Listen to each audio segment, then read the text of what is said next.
Give me a second. I messed up my captions, so they're not working. So captions will be on 1 second.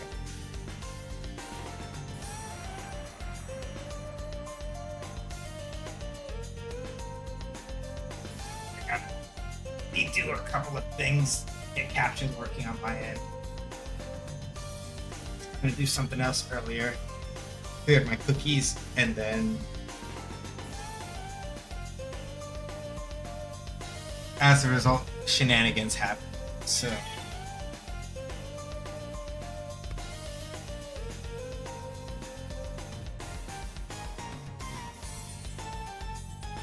okay, we should be good in a minute, I think.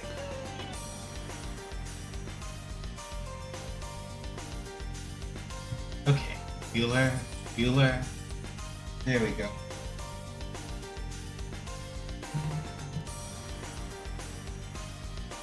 I forgot to put a couple things in a couple spots, so I'm going to go do that.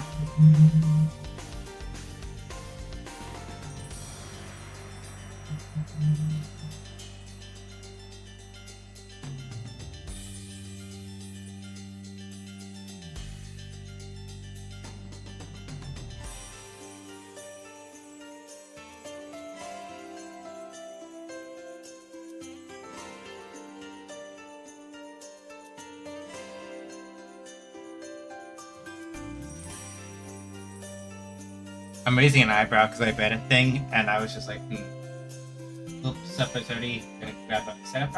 Okay, Cat Wizard. See you when you get back. Also, yeah, hi everybody who's lurking and stuff. Give me a second. Setting up a couple of things that I forgot to set up before stream started.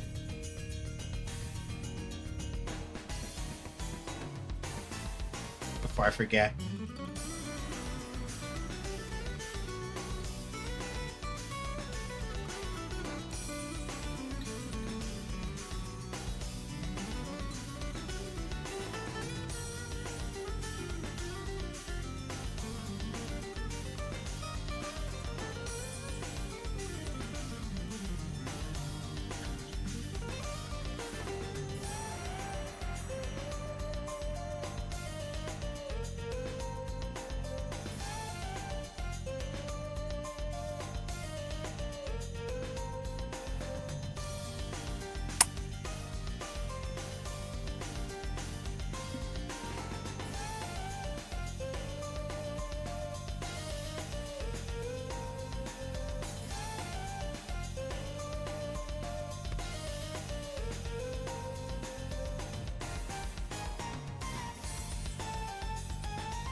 Okay, posted those things. We should be good to go. I'm gonna switch what's the God music for listening because this is part of my personality.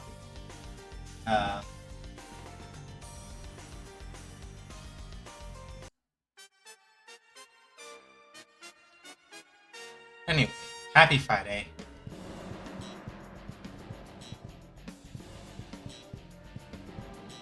I hope the day was restful and or productive for y'all.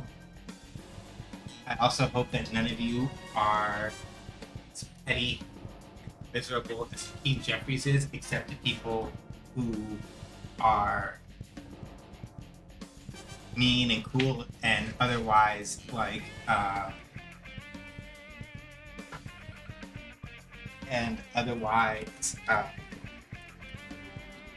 down on the rights of other people, because I'm not going to get into it. I'm just reading something that passed my dashboard on Blue Sky for half a second. And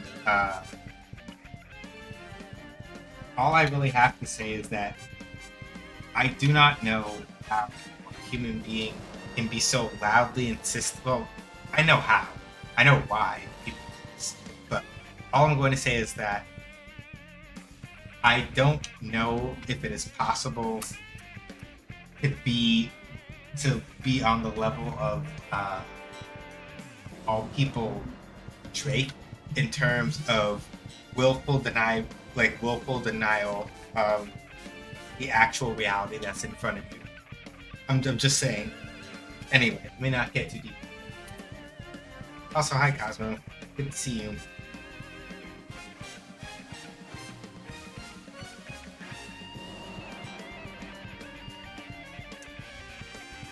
On stream labels.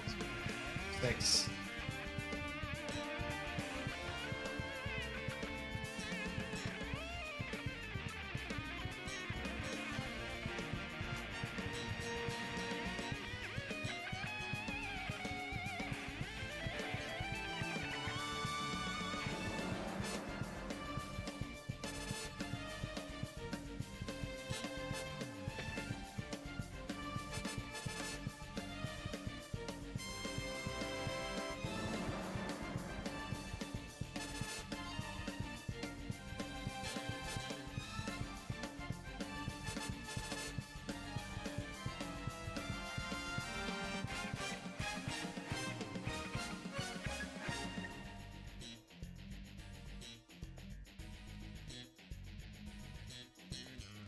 Anyway, yeah, I'm not going to get much deeper into the political topic. It's just that I happened to see that across my dashboard, and I'm just like, there are so few human beings where I would say that, like, the level of willful deniability that you have is on level with Aubrey Drake Graham, but Ian Jeffries is up there. And I'm just going to leave it at that. I'm just leaving it at that because there's got to be a certain type of way that you have to be to insist that somebody who is that popular is somehow not appealing to a broad enough electorate. You can just say that he's not kissing enough ass or enough rings the way that you did and the way that you prefer that he didn't go, and that's fine. You can just say that, and it's fine. Just be honest. Stop wasting everybody's time. Anyway, aside from that, I hope that everybody has had a good day. We're playing Street Fighter. I know that we've been playing a lot of Street Fighter 6. I also know it's my channel, and I also know that like nobody really minds that. I just still want to say that I appreciate y'all being here for that vibe, even though we haven't played another fighting game in a while. I think it's just that like right this second, I'm not feeling exceptionally not that there's not anything else out there to play, but nothing else is really grabbing my attention or my desire to want to play something else is relatively low. Nothing is quite hitting on that level. So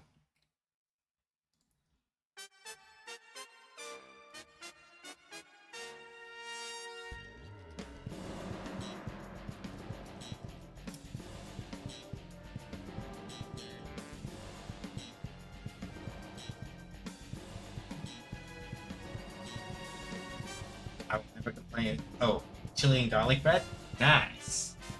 Never complain about watching Street Fighter 6. Love that game. Also, Sagat rules. He is the Emperor after all. Yeah. I do also, again, want to thank... I never got a chance to ask them whether or not they were fine with being shouted out, so I'm not going to name names, but I want to just thank a friend of mine for filling in for the Years Beat Ultimate Pass, so that we're secure as far as like Sagat, Crimson Viper. I think Alex is like the last character we're getting, or it's Ingrid. I don't remember the release order after Crimson Viper. But thank you very much to my friend who's willing to like go in on that. Again, I'm not naming names because I don't know. I forgot to ask them whether or not they'd be fine with a shout out.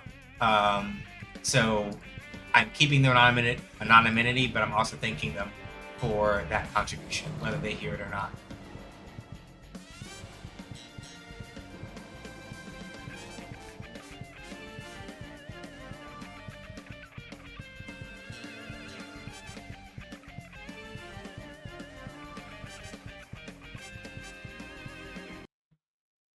So yeah, this means that like I can actually sit down and like lab Sagat for as long as I want without having to worry about burning through rental passes every hour, which is good because it means I can stock back up and save the rental passes for when I really need them.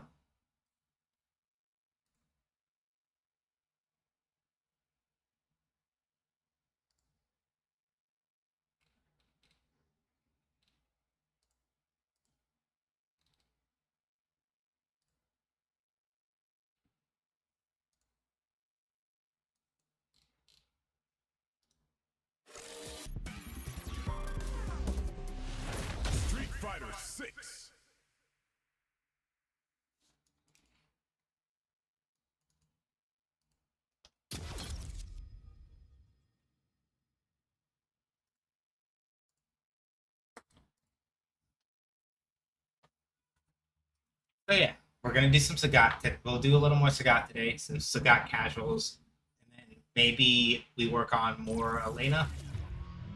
Not entirely certain. Kind of just trusting my vibes here.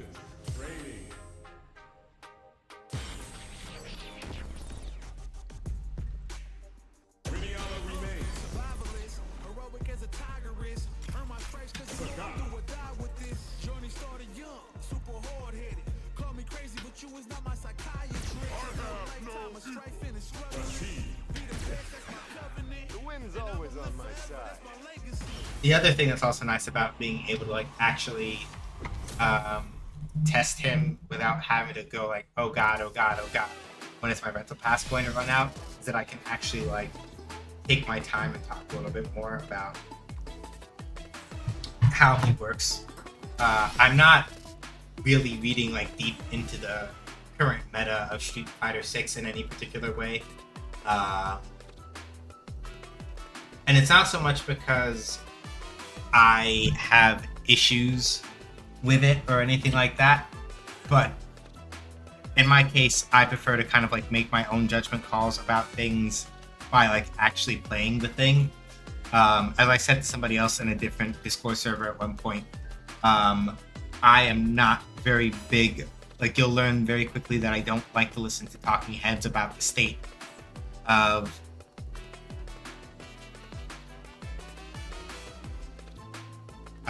a fighting game in particular. I think I know where we're gonna go after stream today, assuming that they're still on. So yeah, like as a general rule of thumb, there are certain aspects of like the way that I interact with the fighting game community, whereas like I don't listen to what talking heads say the way that like a game is, because not so much that it's like, oh, everybody who talks about a fighting game like this is inherently trying to like trick you or some shit like that. It's just that it's like some people don't have perspective about these things. Huh. Oh, I wasn't doing it fast enough. That's why. I'm like, why am I only getting crouch and low kick?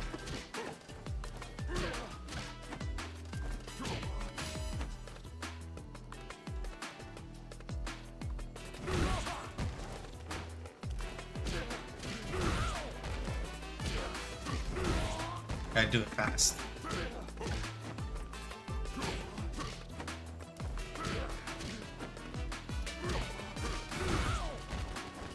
Or HP had to do that. So, Sagat, let's talk about him a little bit aside from me like just kind of casually pressing buttons. 2, 3.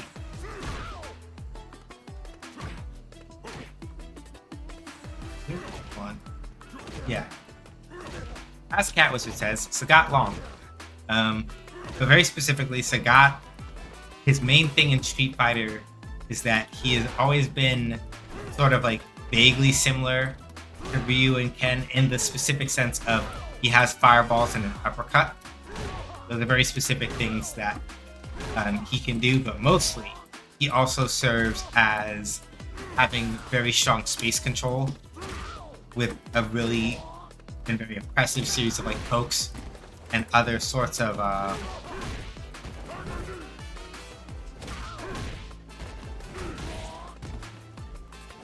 like he has usually very impressive sort of sets of pokes and other ways of like closing the gap or otherwise catching people off guard. If Sagat does have a short range normal, it is usually because it is incredibly good on hit.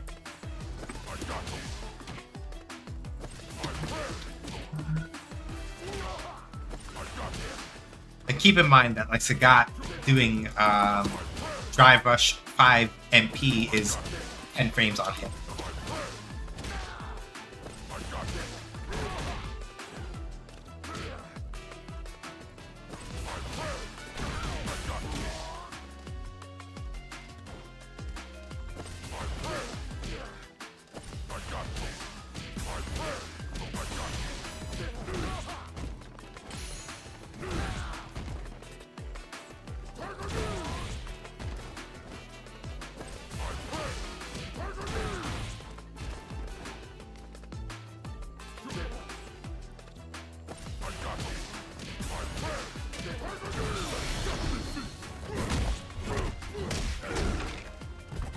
So aside from the fact that like Sagat has these very long normals to kind of like press you with, right?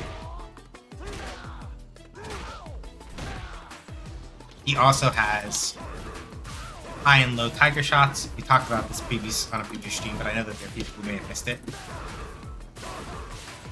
He has low tiger shot to like try to check people who like to slide through, like slide under fireballs and things like that. And then high tiger shot has another spacing check and also to a certain degree of anti-air, because like if you're fucking around in the air and Sagat throws like a medium or a heavy tiger shot and his spacing is correct, you're gonna get hit by that, and you have to hold that. And it can be very annoying.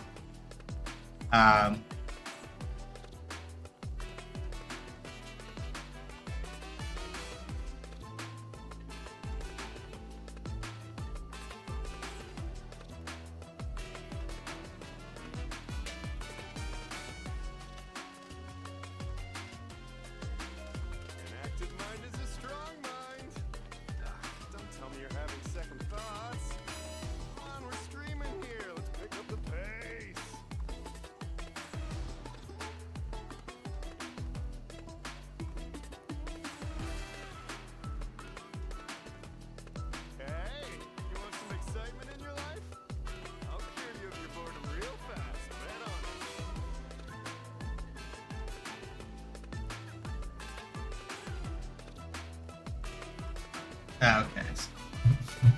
Alright, so aside from that though, Sagat also has like Tiger Knee for like closing distance, Tiger Uppercut as an anti-air, and then new to him in Street Fighter 6 is Tiger Nexus, which is basically a set of very simple follow-ups that he can do to kind of like pressure people up close.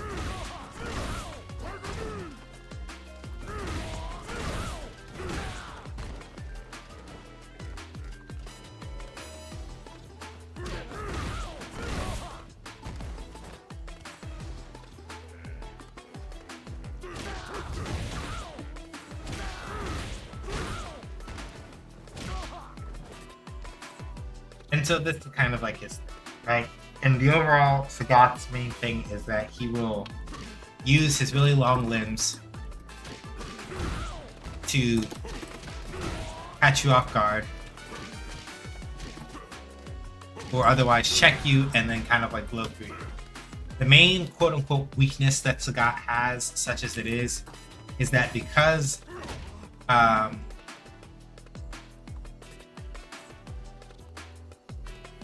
Sagat's limbs are so long, some of his normals are on the slower side. Like Sagat's standing medium kick has 11 frames to start out. By comparison,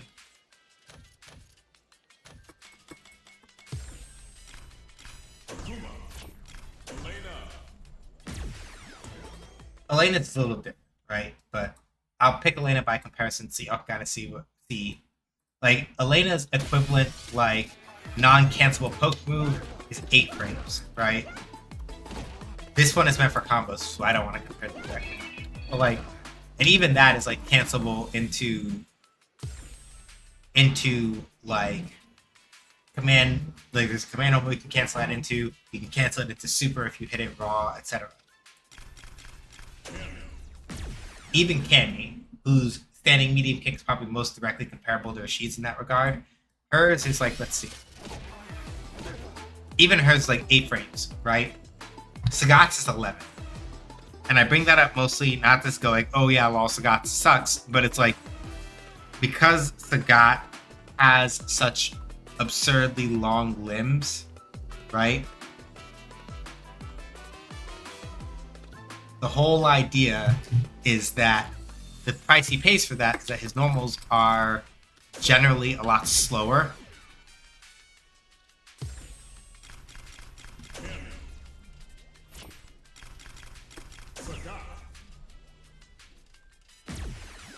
And so the end result of that is that he, especially not he's less easy to drive impact than you would think. At least that's my general impression.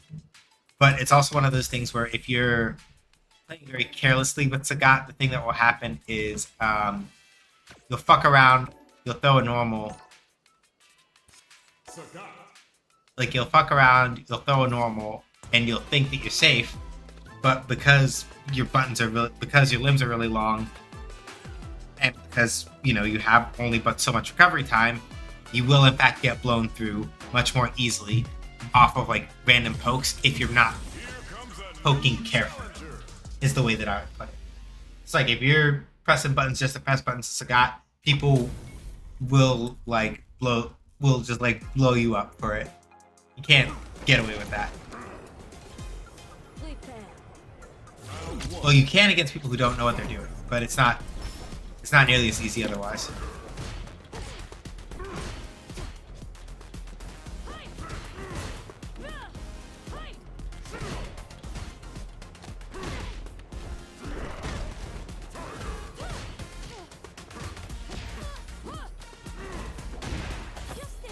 Yeah, good. Alright, that's fair.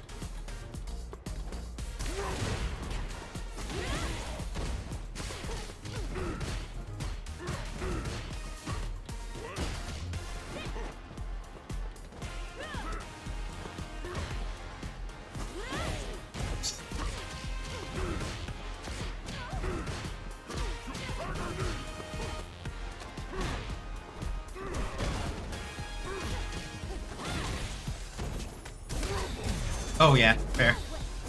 Alright. And the reason why they killed with the throw, one, I can't break that. Two, even though they could have killed with anything else, the throw will give them another medal, and that makes Manon's command throws do more damage.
Get overhead.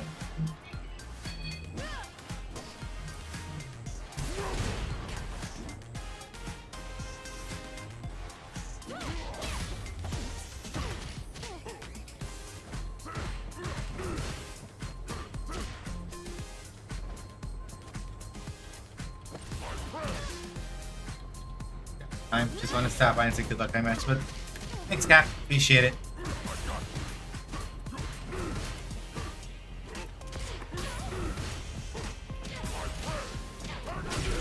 There we go.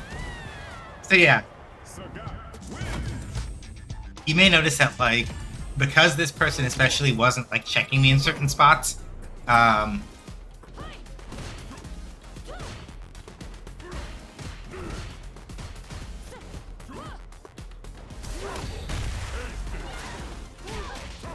didn't want to do that one. Wanted to do charged tiger uppercut.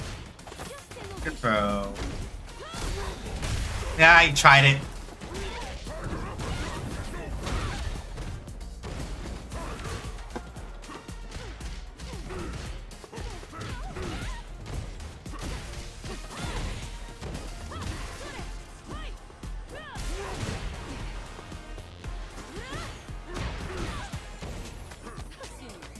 Regular throw.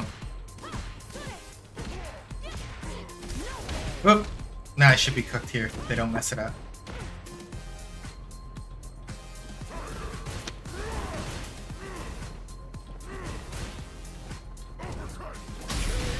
version. Too slow. I wanted to get them to jump. I wanted to get them to jump, and they did jump, but I fucked up the timing afterward.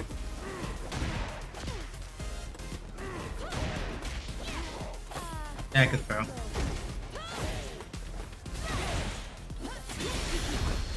I should be dead here, because that's 3 medals, and that each medal that Manon gets increases the damage of this move to maximum of 5. So even at like maybe 1 or 2 medals, or even none, I probably would have died in that situation. 3, nah, I was cooked. Like, done deal.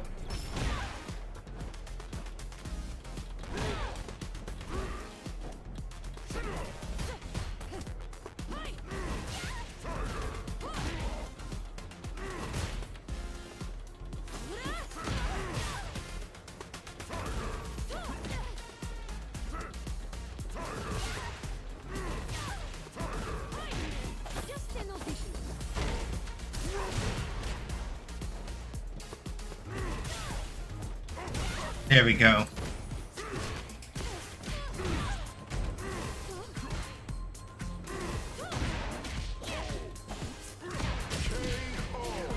Yeah, it was cute that they tried it. And the thing is that in that situation, when Manon does the pull, when Manon does that move and pulls you in, you basically have to guess between whether or not she's going to try to like jab you or throw you.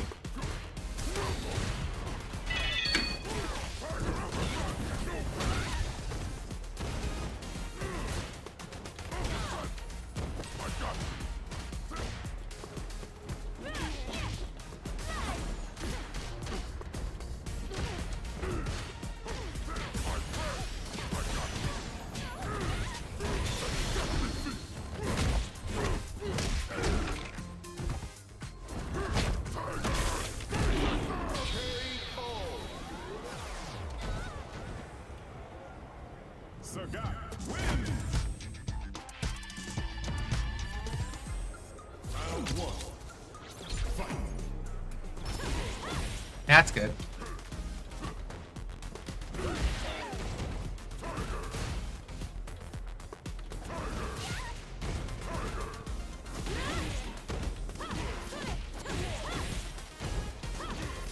Yep. Yeah, that's good.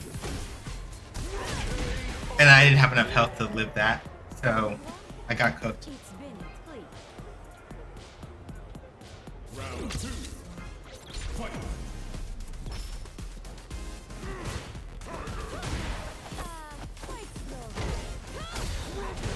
Okay, I see. So depending on which version of that move you use, you can avoid getting clapped. Makes sense.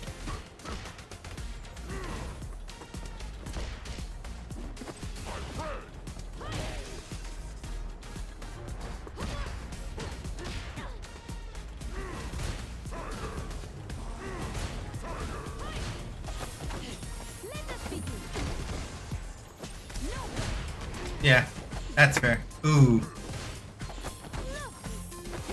Big commando. So yeah, Manon's general thing is mostly that she can't enforce a lot of pressure unless she spends a lot of drive beater, though a lot of the changes that they've made to her in the intervening time between seasons has mostly been to kind of like alleviate that problem. Not too slow. If I'd been charging the Tiger Uppercut right afterward.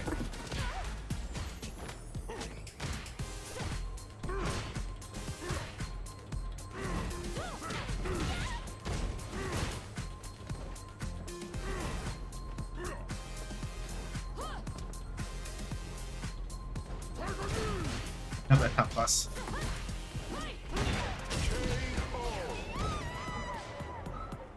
Round 2. Fight.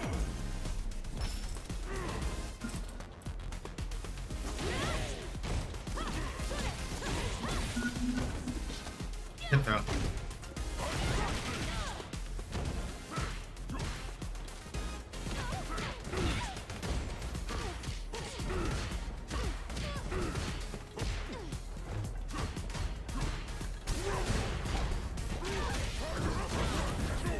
Oh, I should have done SA3 that would kill.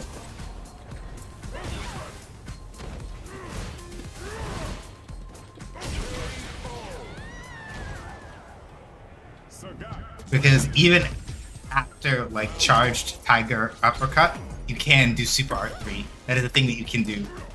It does as much damage as you imagine it would. Good throws.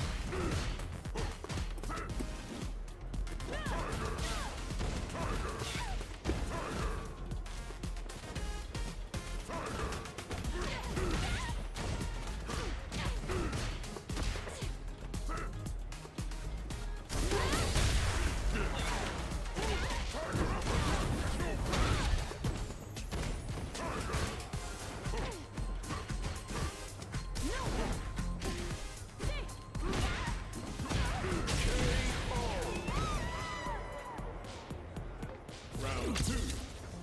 Fight.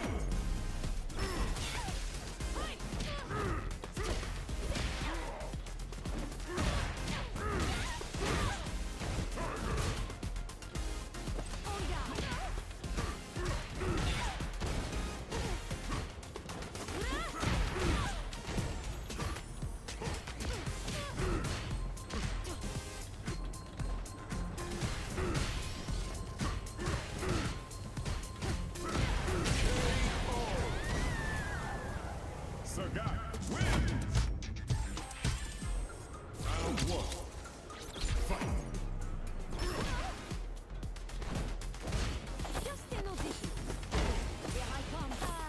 Fair.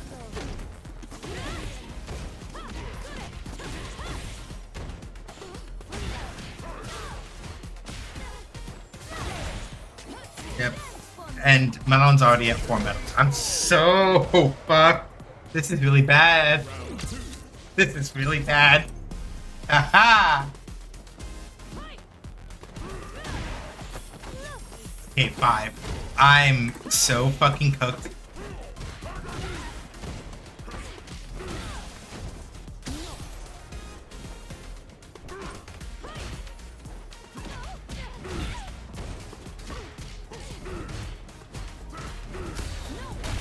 I could have dive impacted that back. I should be dead. Because that's 5 metal. That's 5 medals critical art.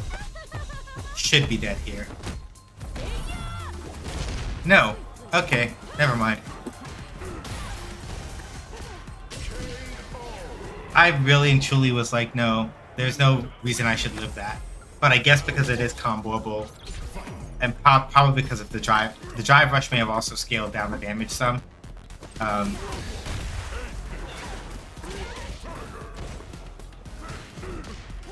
That's fair.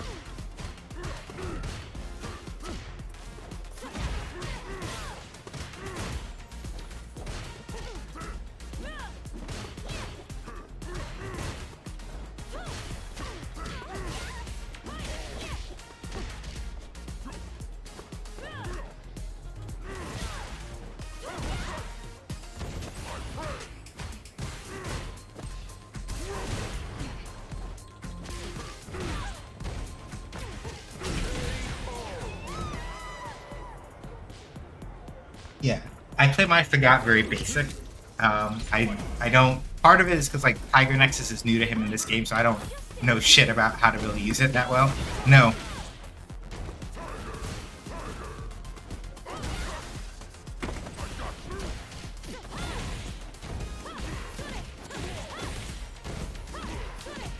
Okay, fair.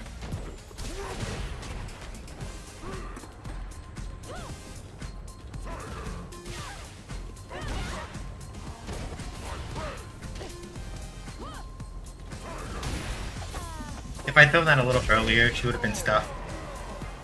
Possibly heavy Tiger Shot would have gone fast enough to pop her out of the jump, pop her out of it, but maybe not.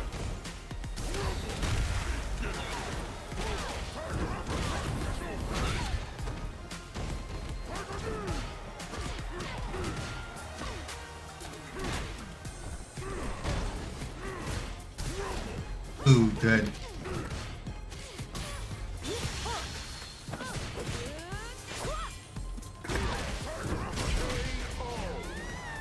I don't know why she went for SA2 there. I guess she assumed I might have tried to jump, and that would have caught me cold, but I wasn't jumping. So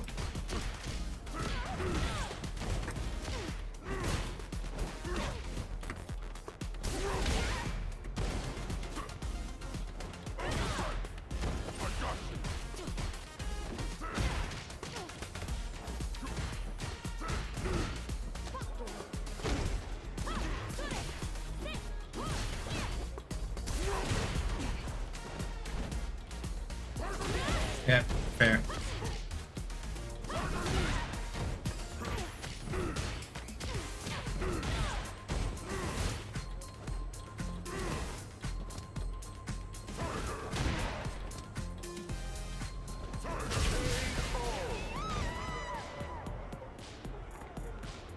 Round two. Fight.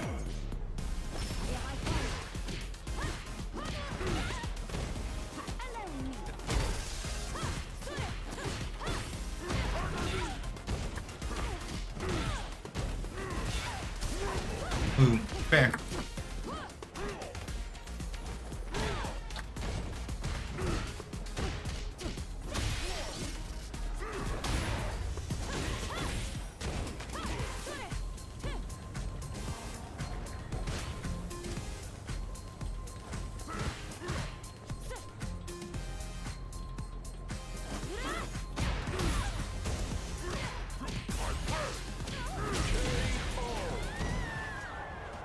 Sagat wins.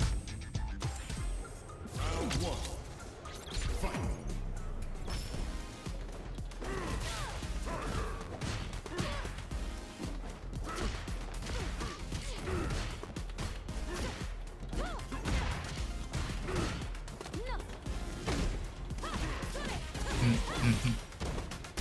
Good job.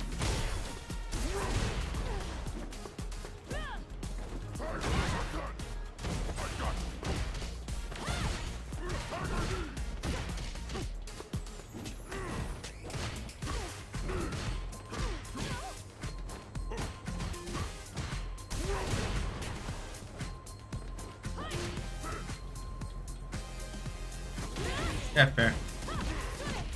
Okay, I gotta watch out for that. Because I can't even drive impact that on wake up because I think I'll still get free hit by that. So it's one of those things where if I see that, if I assume that's coming, I have to probably like do something with strike and ball and get through it. It's the safest way.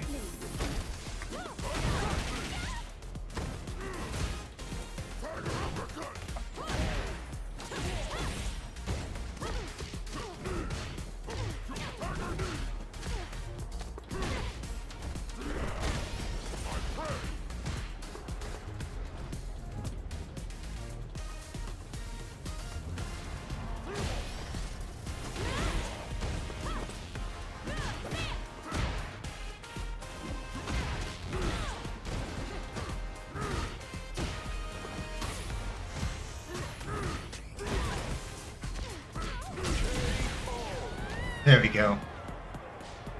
Final round. Fight.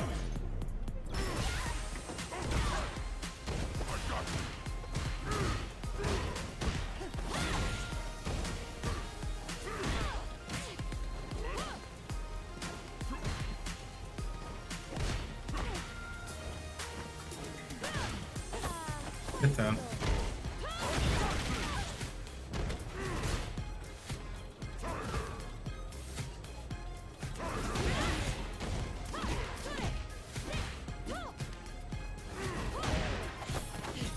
I might be dead. Close. Yeah, I was like, I wasn't quite sure how to judge the metal damage. I'm like, it's maybe. I might be low enough on health that like with 3 or 4 metals, however many she had beforehand, I'm like, I might be dead.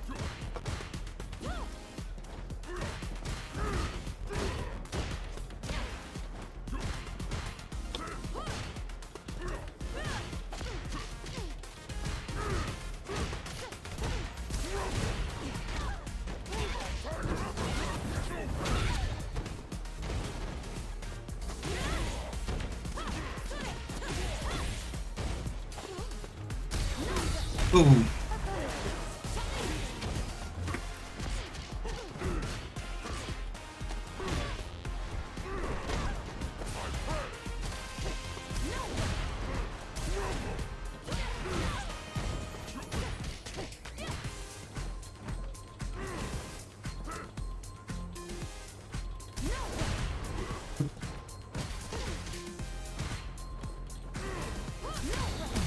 No. I respect that you tried. I tried trying this check, but not just 5 for a bit. As always, good to have you. Double kick. Okay. That is part of how you do it.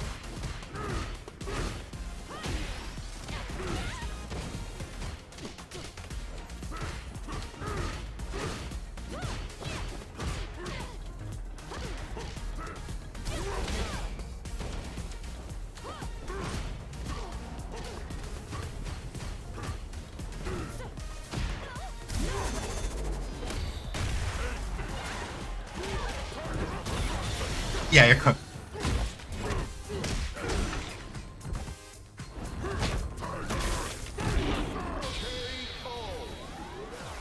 Yeah. So you remember how I said earlier that you can cancel charged Tiger Uppercut into Super Art 3? That the amount of damage it does, enough.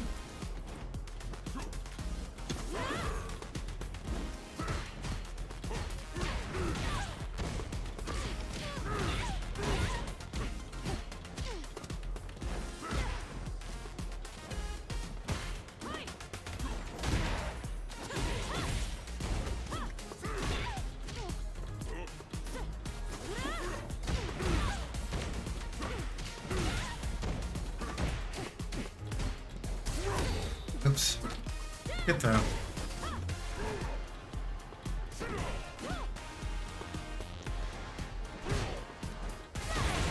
Yep, good. And then that's one medal.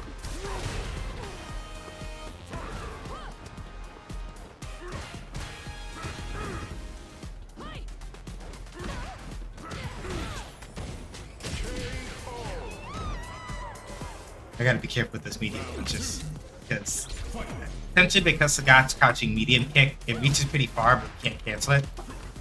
So while you can use it to like stuff people walking, while you can use people to, like you can use it to stuff people that are walking back from you, he doesn't have any like other command normals out of it or anything. So or any other like target combos or anything out of it. So it's one of those things where you can use it to like arrest the way people move, but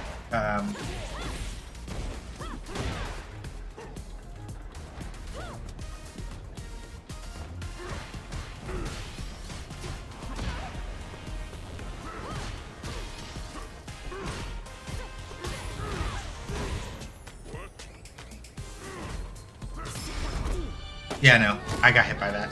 So here's the thing about Manon's Super Art 3 and Critical Art. If you are not in the middle of another move, you can actually jump it after the Super Flash.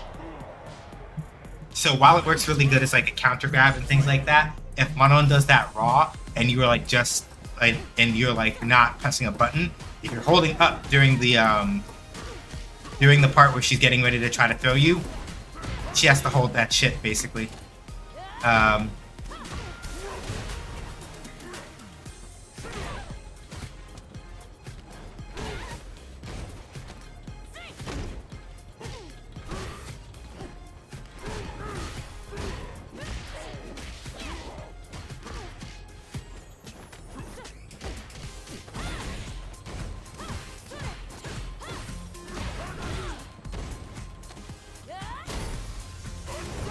Didn't need to do that.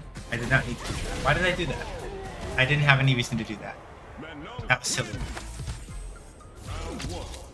Remember, when you have the lead, you don't have to rush, right?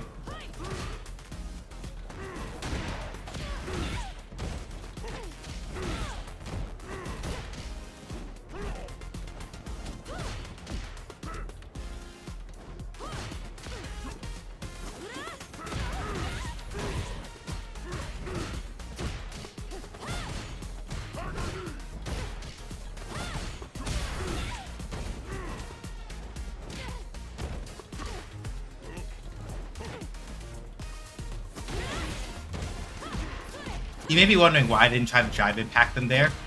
People are very used in this game in particular, when you have them near the corner, they are used to expecting a drive impact.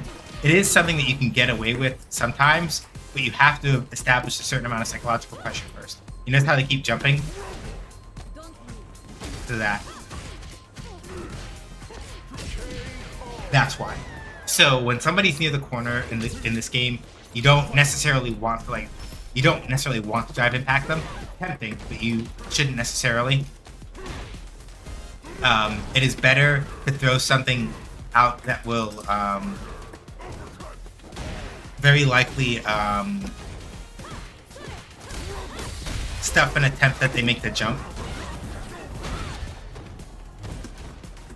when they're near the corner, so that you can like catch them trying to get away from a drive impact.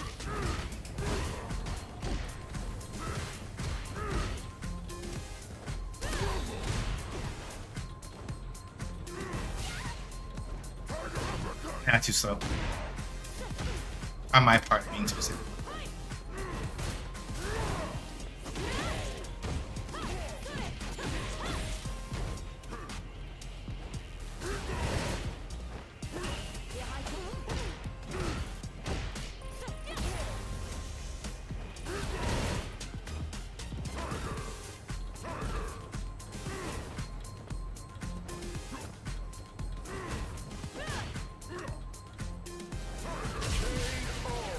And that's why you have to be careful about trying to jump over the tiger shots. Because the got those like a medium tiger shot at the right distance, you just landed on that shit.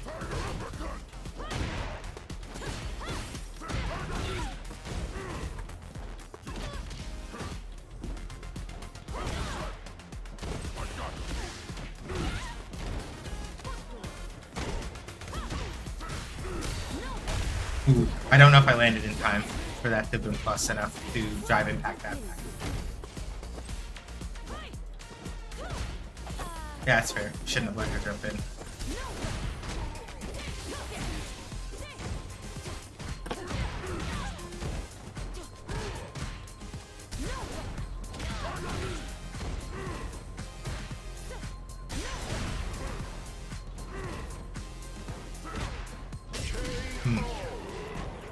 Because I did a forward jump there. So the thing about anti-airing somebody with an air-to-air attack like I did, where you jump at them and hit them in the air with a move, the main risk of that is that if you're doing it while you're jumping forward, depending on where you did the jump forward from, there's a very good chance that like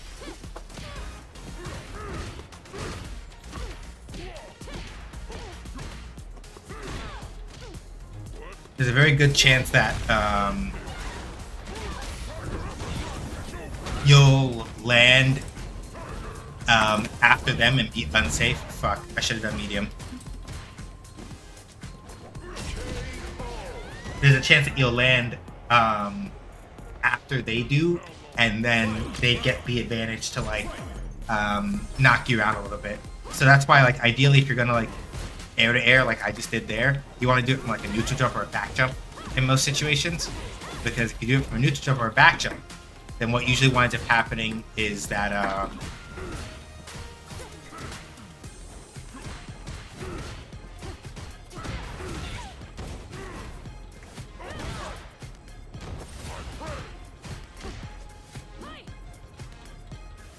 you either land away from them, so if they manage to land before you, you're safer, or that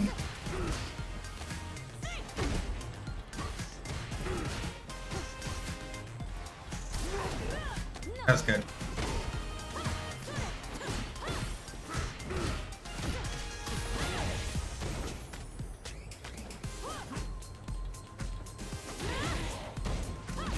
Yeah, it was good. They're very careful also about when they do the funny double ground slide thing.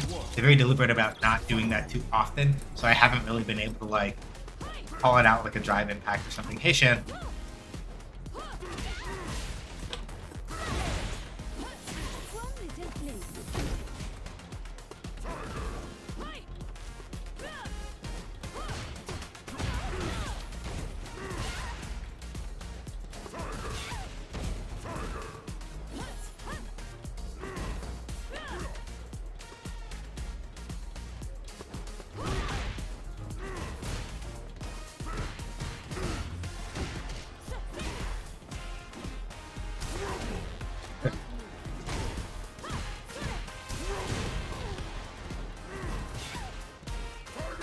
Do so. And then I tried to jump out because I thought a command grab would be coming, and they're just using meaty hits to like make sure that I'm not jumping out, which makes sense.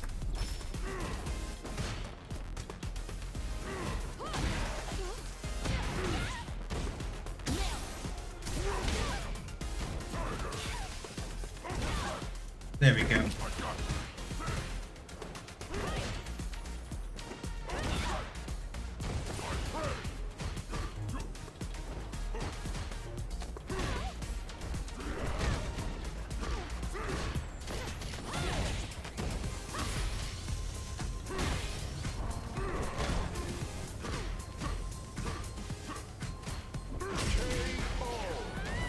There we go. Throw the overhead, give them something to think about.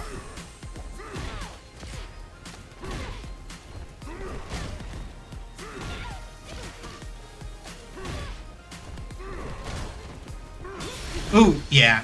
See, if I hadn't been throwing that elbow, then when she said, let's begin, I could have been holding up. I would have jumped right out of that.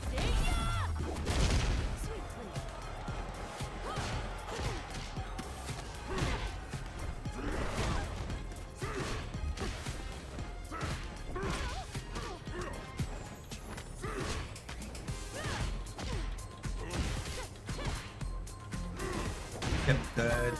Get the.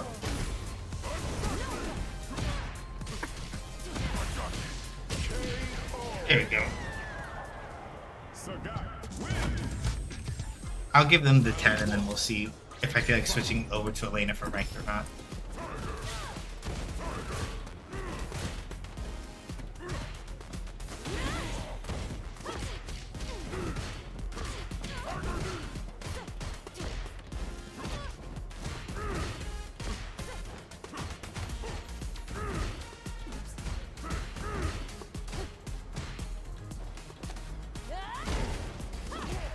Yeah, it's my fault. I tried to press a button there.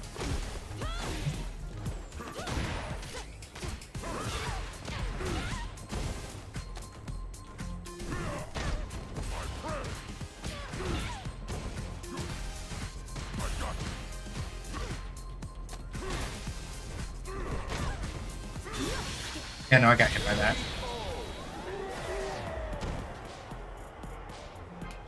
Yeah, I'll hold that. That was strike and pull. So literally, unless I'd been blocking and I hadn't pressed the button, I would have gotten hit by that basically, no matter what I was doing. There's specific circumstances under which I would not have actually been hurt, but none of those conditions were met. Nope.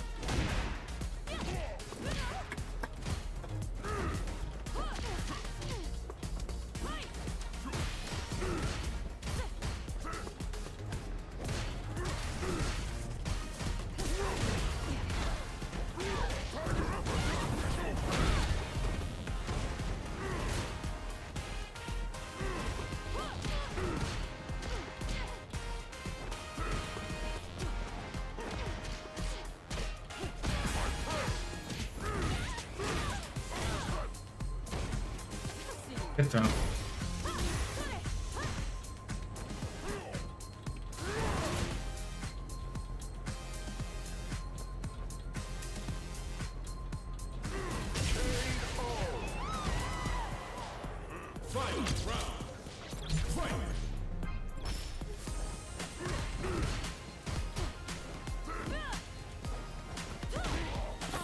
Good throw. Yeah, they did the safe one. So yeah, that's why. So depending on which version of like the funny flip kick Manon does after knocking you down, as you saw, like she can make it so that she's safe and can't be drive impacted. But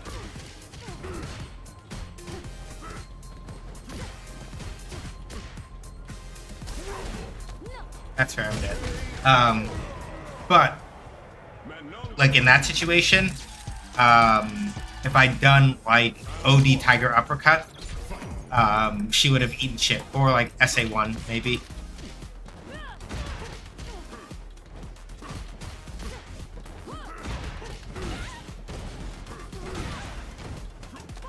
Good throw.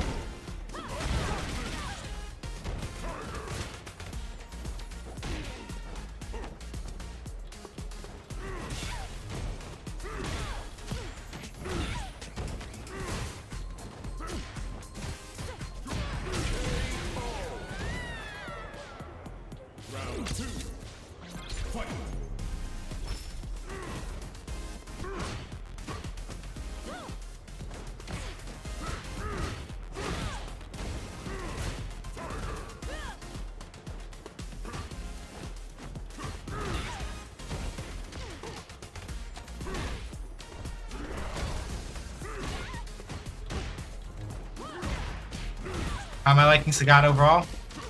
I like him a lot. He's really fun.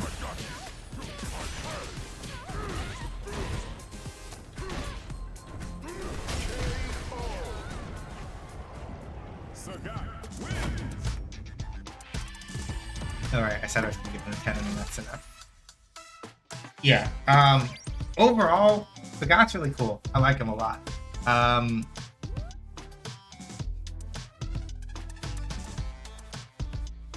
Y'all have noticed that, like, while I can, like, go up and, like, play Cammy and, like, run at people and do that shit, or I can poke and pick and annoy people with Elena, the things about how I play that also work well with Sagat is when, yeah, I want to do some ranked. So we're gonna switch characters real quick. The main thing in particular that I like about Sagat as a character, and insofar as like how he feels in this game in particular, is that him having like if you know your Sagat combos, you're good, right? Like you can make some shit happen. Like Sagat has combos, and he will in fact like blow you the fuck up if he needs to. But he also doesn't have to, which I like a lot. Especially in a game with Street Fighter, like Street Fighter is very swingy. It feels like, especially if you kind of like pick your moments correctly, you can like spend a lot of time actively like blowing people up for doing things that they really shouldn't be doing, which is nice.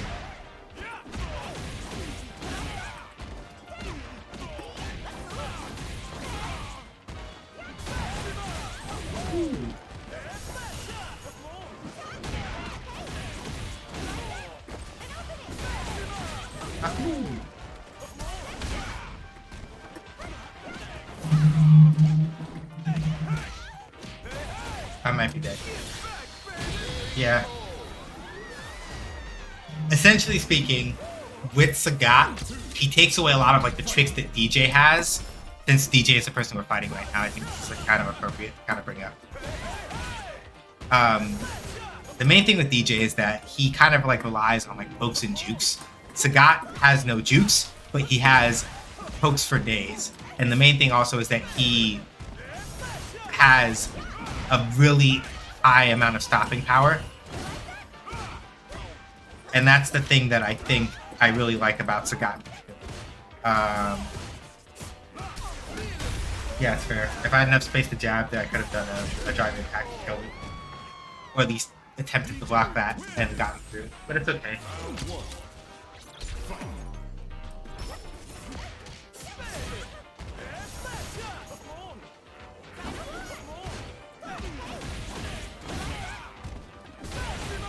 Okay, you really like this.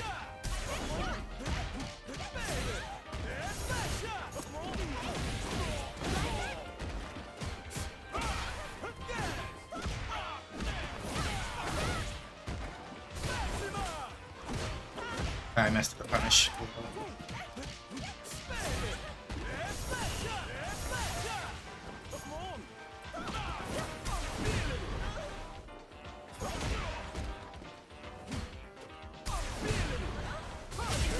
Yeah, nah, I got pushed out too far to try to slide back in again. Round 2. Fight.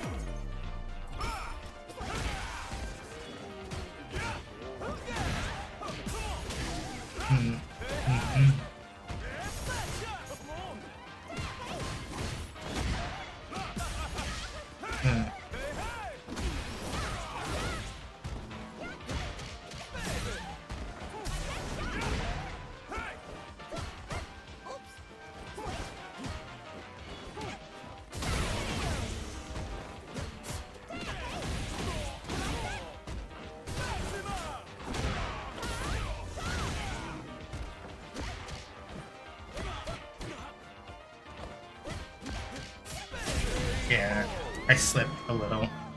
If spin side had come out, I would have gotten the kill, but I messed it up. But yeah, Sagat, so far, I like him a lot. I'll keep him in the stable, I think. And I figure that unless I really put some more time, like sort of like really feeling out some of his other things, I may have trouble advancing a lot with him. But the main thing with Sagat is that, like, yeah, he how do I put it? Like, the fact that he basically puts out so much damage in a game that's already very much like Street Fighter 6 is a swing heavy game, right? So having a character who puts out shit tons of damage off of like very light touches in a game like this is already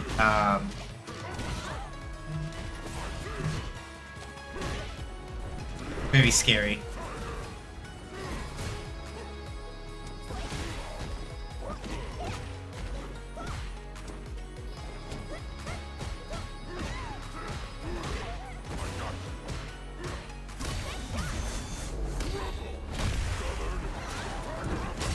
Yeah. How long do you intend to lie? Round 2. Fight!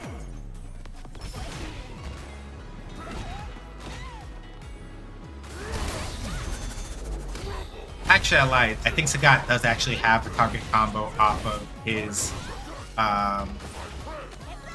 his standing medium kick, and I just forgot if I saw this person use it a second ago. Yeah, he does. Which means I was spreading misinformation, and that's no good.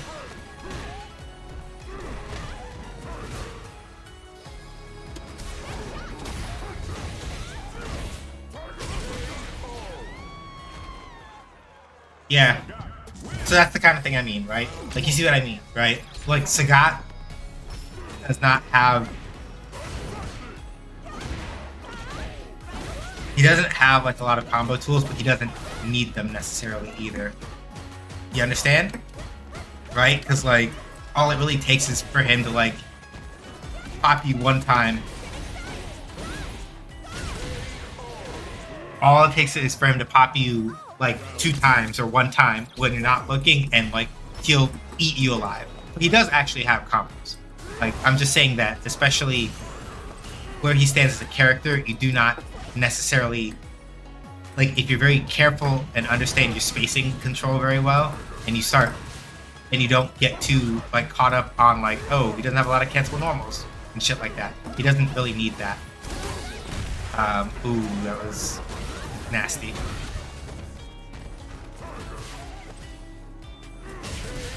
Yeah, like, he doesn't, like, oh, I managed to get, a punish counter drive impact. What do I do with that? Back elbow, like, literally back elbow, charge tiger uppercut. And then, what are they gonna do?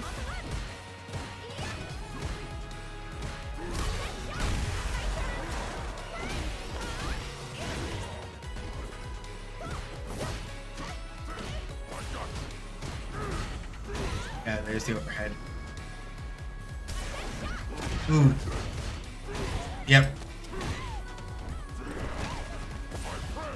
Uh-huh. No. Oop.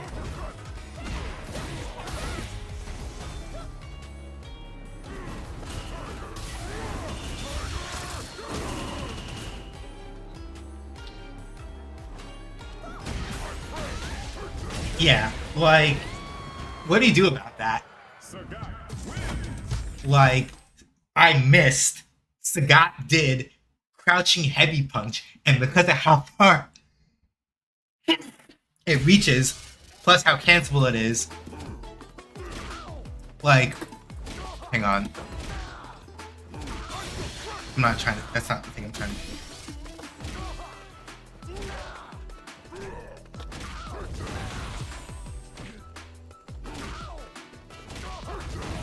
Like, and specifically because it's a counter hit or punish counter, crouching heavy punch, it gives him enough hit stun to then do heavy tiger nexus. And after heavy tiger nexus, it's like, okay, heavy tiger nexus, I can get a launch guaranteed if I feel like it, and then pop you with something else after that or whatever, or just like do heavy tiger nexus and get something I can cancel, and then it's Super R3. And then what are you supposed to do about that? You eat shit, basically.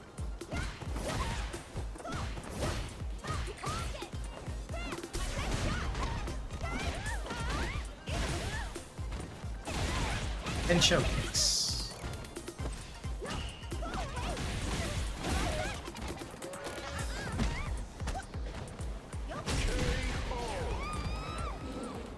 Some characters seem more light on the combos than others. He seems like I want. Yeah. And the thing about it is that, like, it's the thing I say a lot anyway, where it's like a lot of people get focused really heavy on oh, I don't have combos, I can't play a fighting game. And it's like it doesn't work like that necessarily. Partially because characters like Sagat exist, but also because, like, even in situations with characters who are more combo heavy, you have to, like, actually, you know, make it through the process of, like, actually getting to land the first hit in the first place. And all the combo theory in the world is not going to save you from, like, your own bad calls.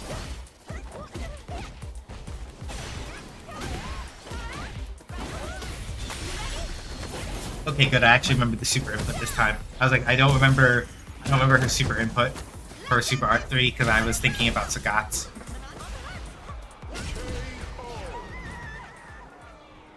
I wanted to see if they were going to try to Super Art 3 me or not in response, so I didn't want to press a button and push my luck.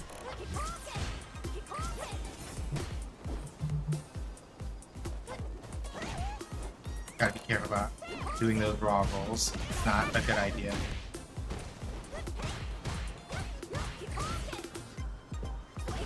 Yep, they backed up a little bit.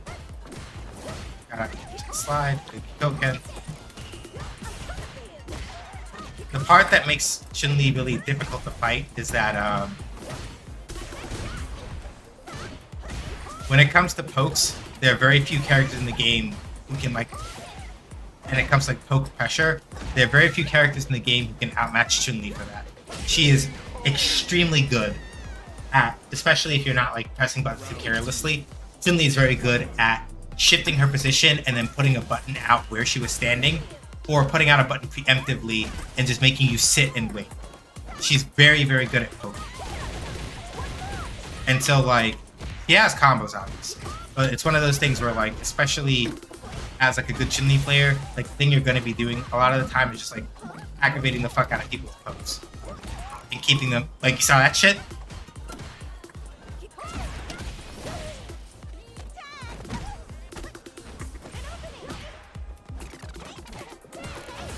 Nah, that was not the right thing. Yeah, I'm cooked. Henanka!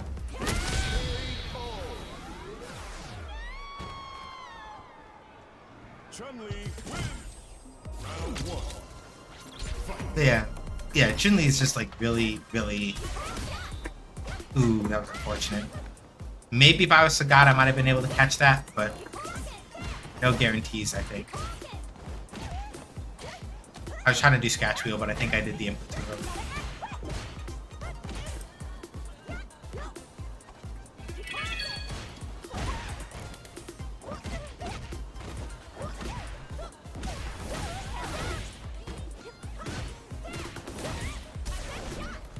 So you remember what I said earlier about, like, yeah, you don't want to, like, try to drive impact people near the corner in this game, because a lot of the time they'll be looking for that. That's what I mean.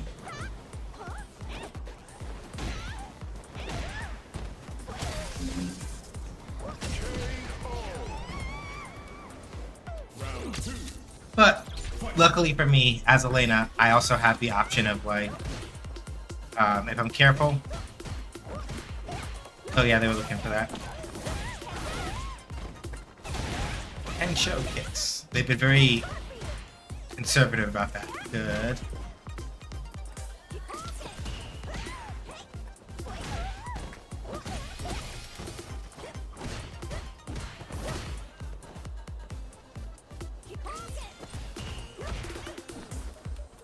Good throw.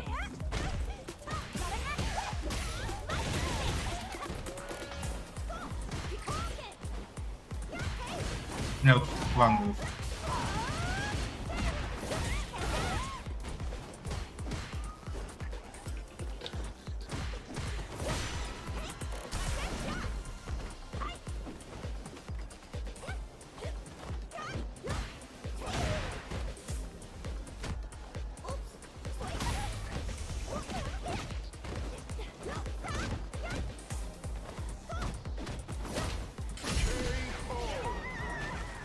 I was only able to push my advantage here because they were burned out.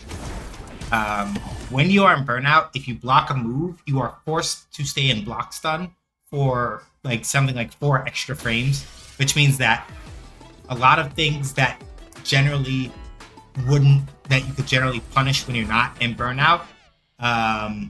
If you're in burnout and you get hit by it and you block certain things, you can't punish it the same way in a lot of cases.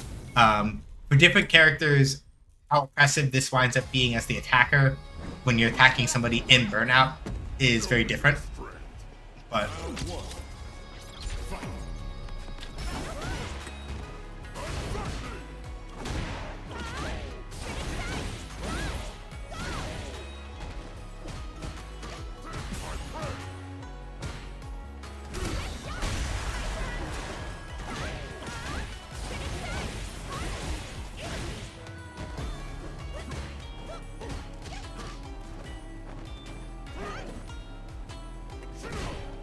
plus.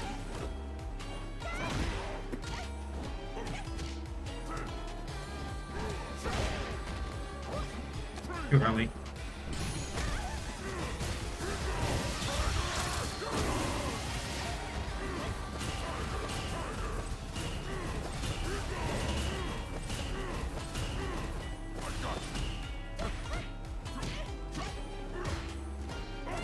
Yeah, that's fair.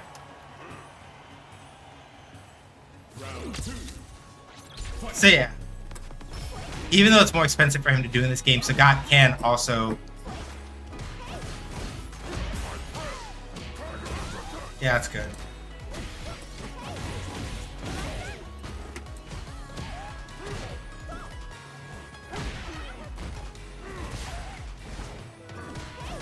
Oh.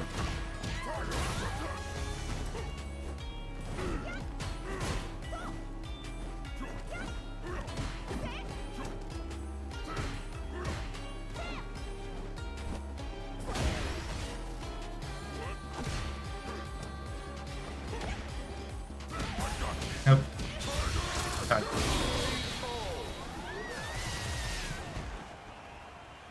Sagat win.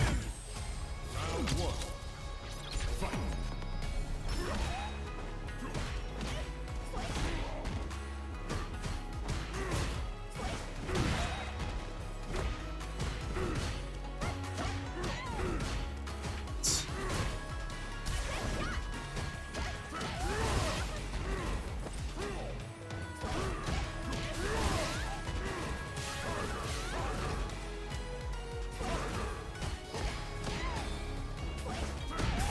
Yeah, this...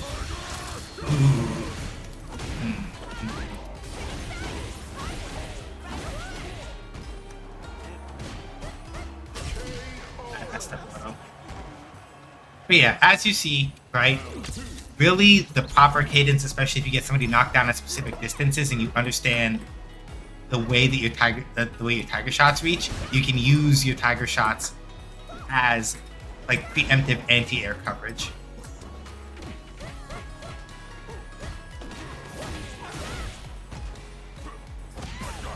That's fair.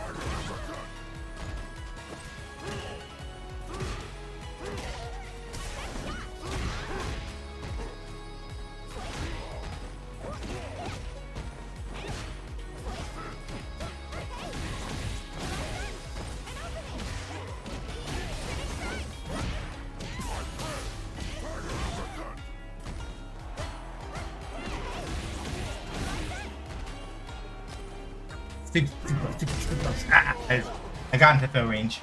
So what happened there was that I moved in close to try to like do a meaty. I didn't throw a meaty because I got either scared or I wasn't thinking, and I walked right into throw range, and so I got fucking chucked.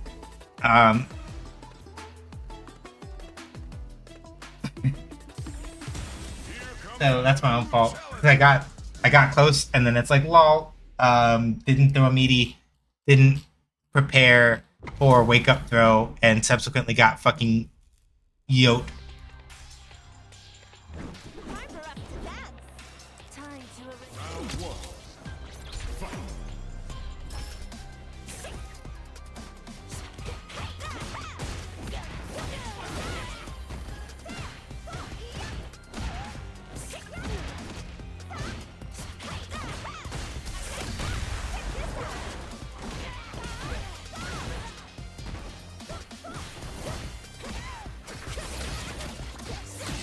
Yep.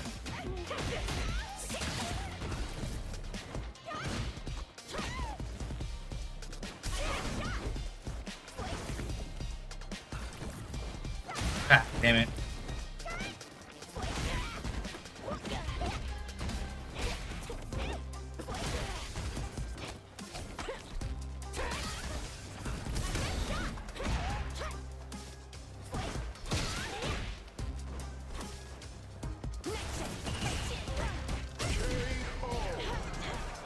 Yeah, they tried it. I respect that they tried it, but no.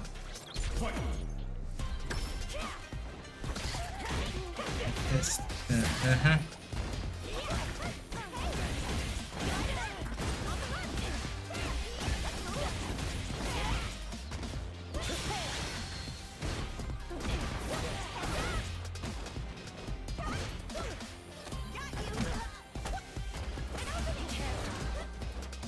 That's fair.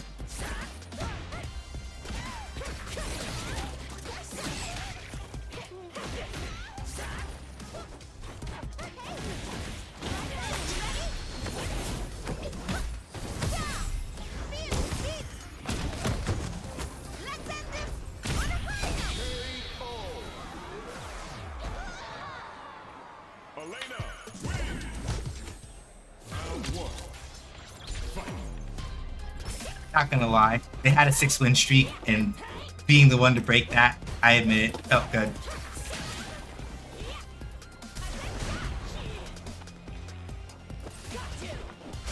Yep, fair.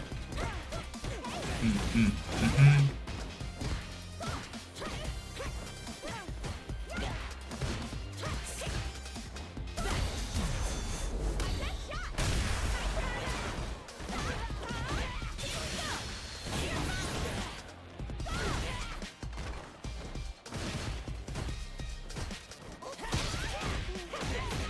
Tried to throw there because I thought they were gonna do like OD slide to try to get out of the corner.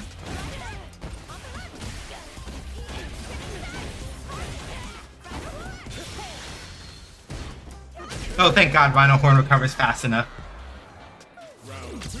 I'm so happy Rhino Horn recovered fast enough because I almost ate so much shit right there.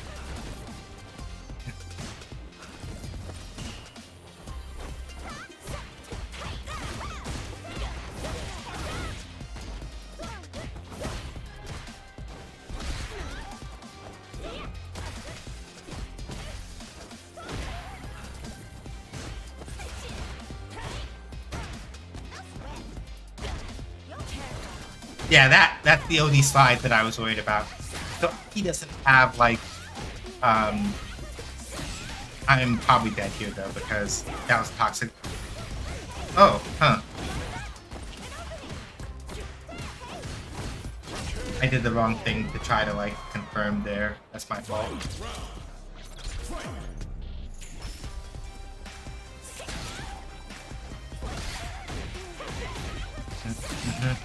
Yeah, whenever Toxic Blossom goes off after I've been poisoned, Aki basically gets another combo opportunity.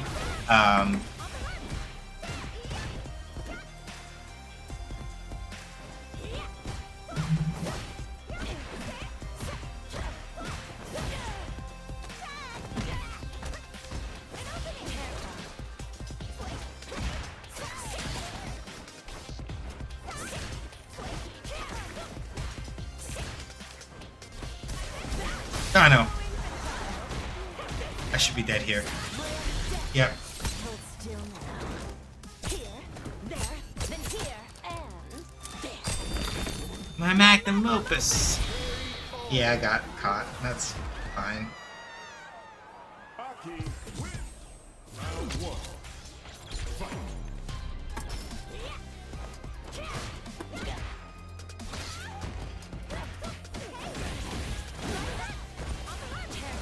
Yeah, see that OD slide right there? So Aki doesn't have like a DP like the way that Elena has like Scratch Wheel or something, right? OD slide, aside from her super moves, is like basically her only way out of certain situations. However, while you can't hit it, you can throw it. So if you suspect that it's coming and you get a throw out,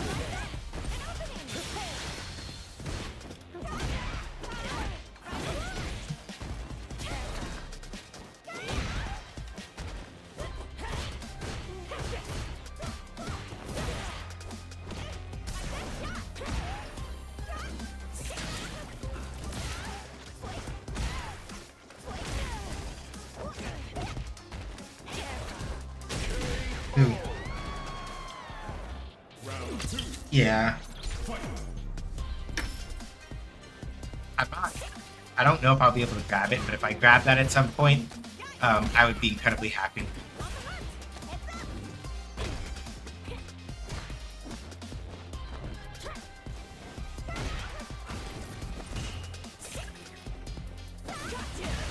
Oops. Yeah. Ooh, that was a deep that was a deep cross up. Jesus.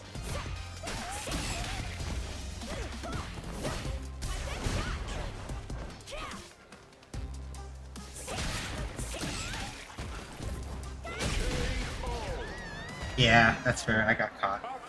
And I got impatient and I let them rile me up.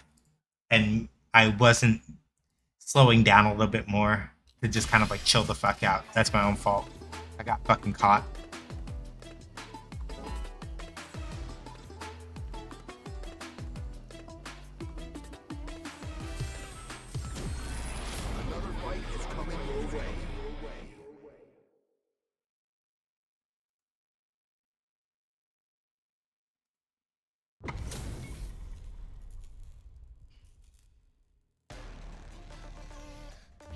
Time for us to dance. Round 1. Fight.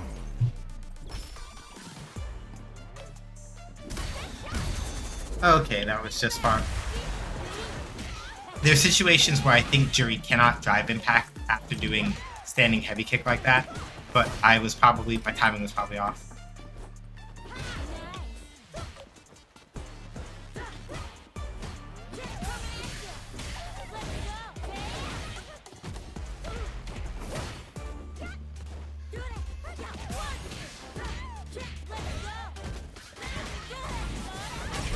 Yeah. Hooked. Yeah, that's fair. Round 2. Fight.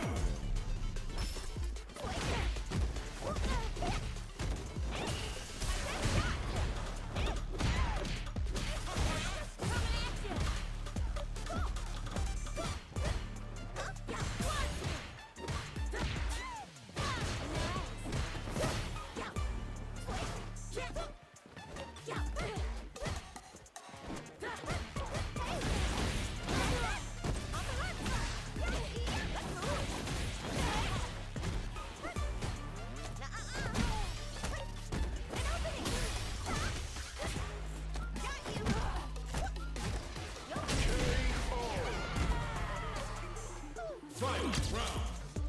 Fight.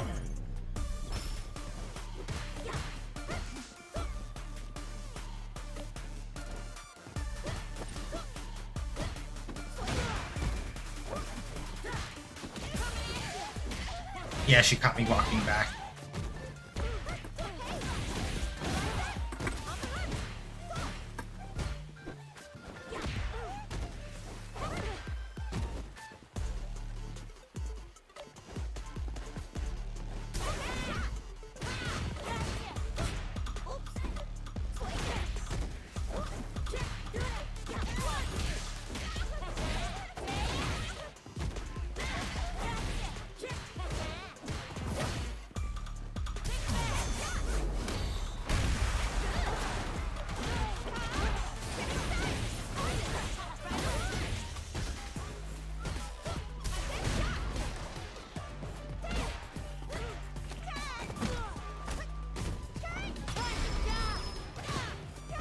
Baited. Elena, win. If I'd been a little closer when that happened, I probably would have gotten hit. But or if I tried to slide in afterward, I would have got. If I tried to do a slide the way I'd actually intended to, in that situation, I probably would have gotten really fucked up. It would have been very ugly.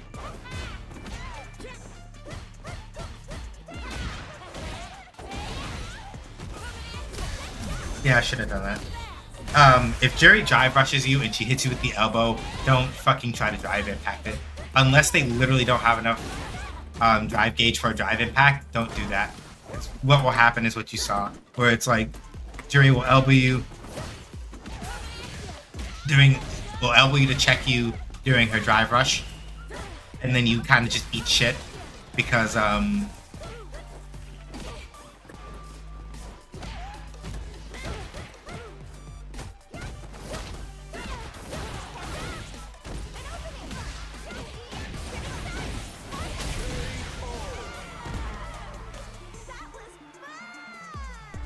literally, like, the elbow is her standing medium punch, and if she has enough meter for a drive impact, and you try to like drive impact her doing that, you kind of just eat shit.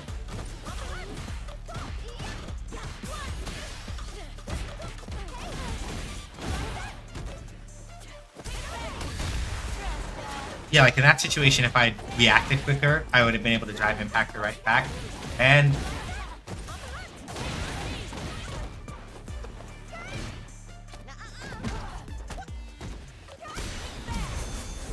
I respect that you tried, but unfortunately, no.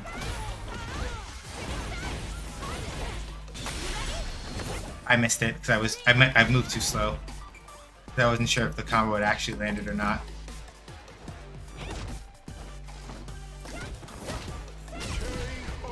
But no, like, you're not plus enough to try to get up out of that. Like, you can't do that. That's what I mean by, like, once you're in burnout, your options limit significantly.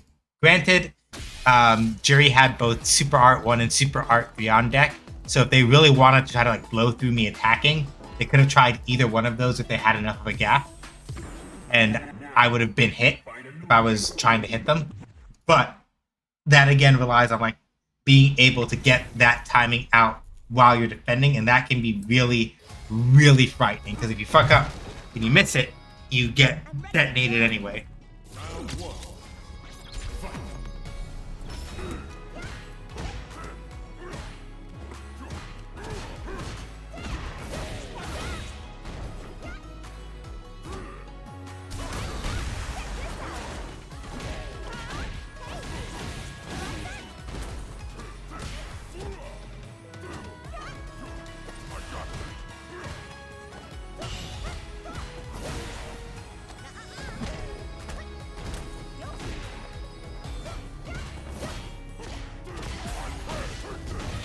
Yep, here we go. Round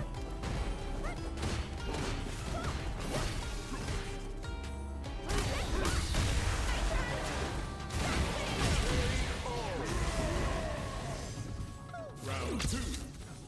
Fight. Ooh. Spicy.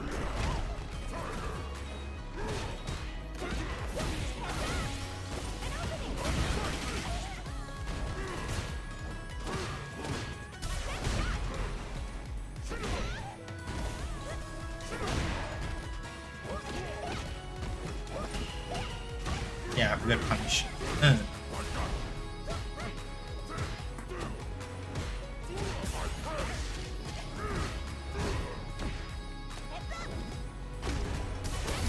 Yeah, no, check with the jab. Good. Oh no. If I pressed something faster, I might have been able to avoid that. Maybe. Maybe. Because I don't know that I wouldn't have been able to guess the frame situation after that. So there's no guarantee I would have been able to actually pull something off. Yeah, that's fair.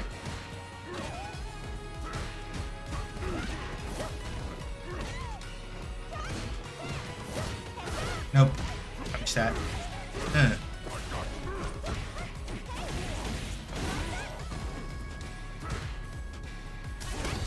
Yep, that was actually really good. Oh. Huh.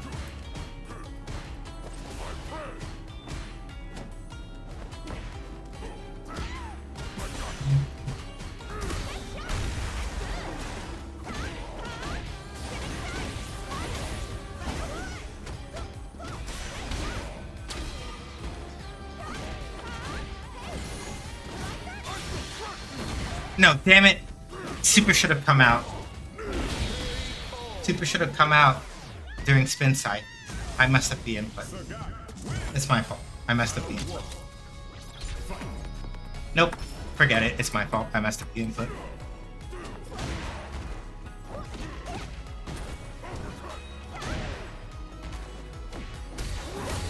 Oh, unfortunate.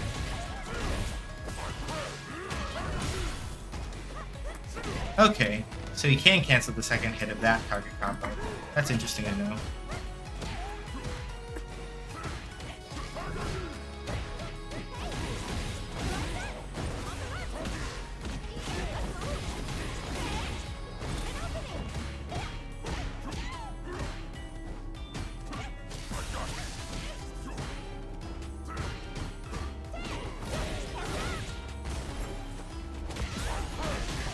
That should be here. Yeah. So yeah, even though I said Sagat definitely has combos, that's the kind of thing I mean. Like, he does. He can be brutally effective without them, but he has combos. That was a good button to whip, actually, on Sagat's part. All right, yeah, they're starting to anticipate that, which means I need to start like not threatening.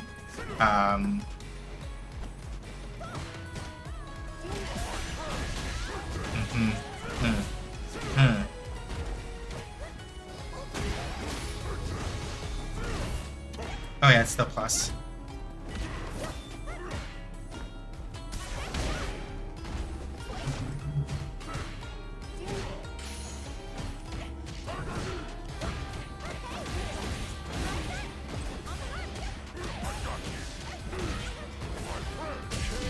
Okay, yeah, I see. I have to be careful about where I do. That's part of it. I caught a thing I was doing just now. So because Elena's drive rush is not. It's like medium length, I think. So it's one of those things where, depending on where you drive rush from, if your character's individual drive rush doesn't have the right amount of acceleration or what have you, and you drive rush it too far away, you tend to come up short, even with the extra distance that a drive rush normal will get, and you wind up like come up short, and somebody can like check you outside of that range with like jabs and stuff. So you have to be very careful about that.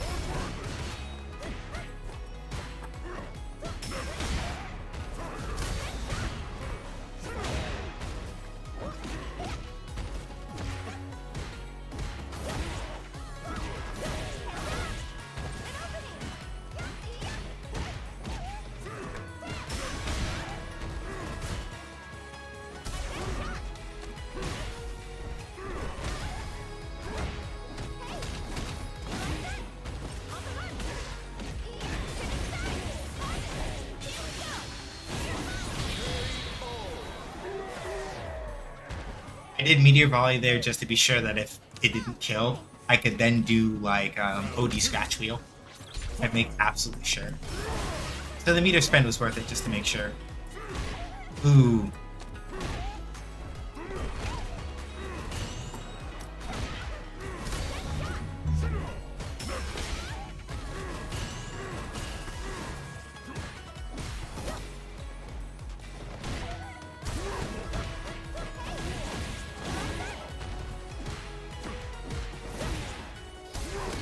Oops.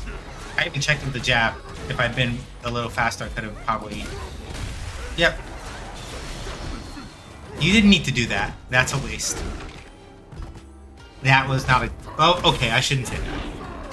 If they can hold their own in this match, then that is worth it. But they didn't have to do that to kill me.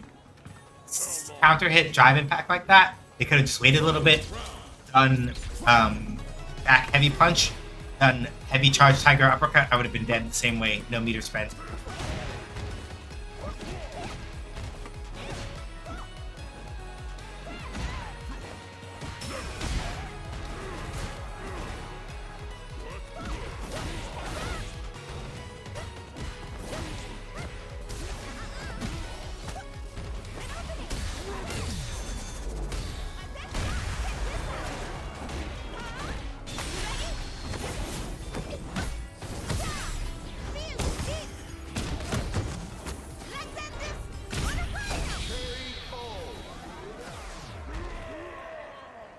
Elena, win! Round one. Fight. Yeah, and that's why I was like, yeah, they they swung way too hard in that situation. Punish that, please. Thank you.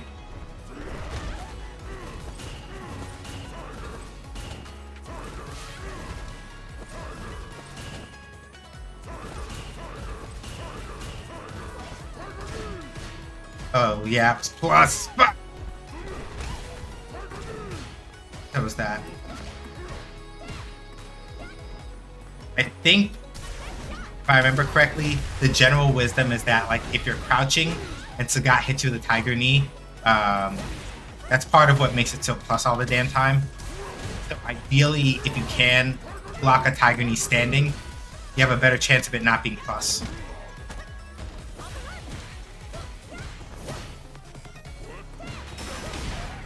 Hey, Stubby.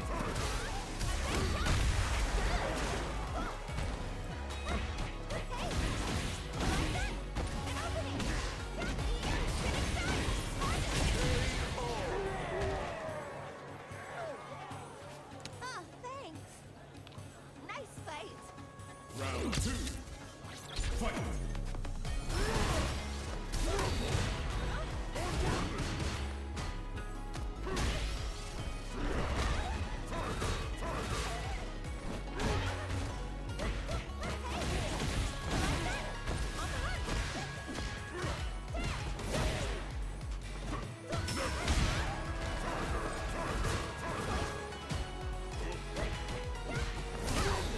Yeah, no. Unfortunate. This... I don't disagree with this, because it'll put me at a drive disadvantage and I eat a bunch of damage.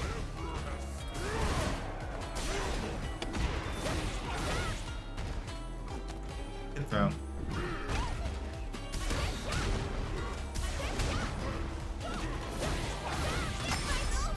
But you should be dead now.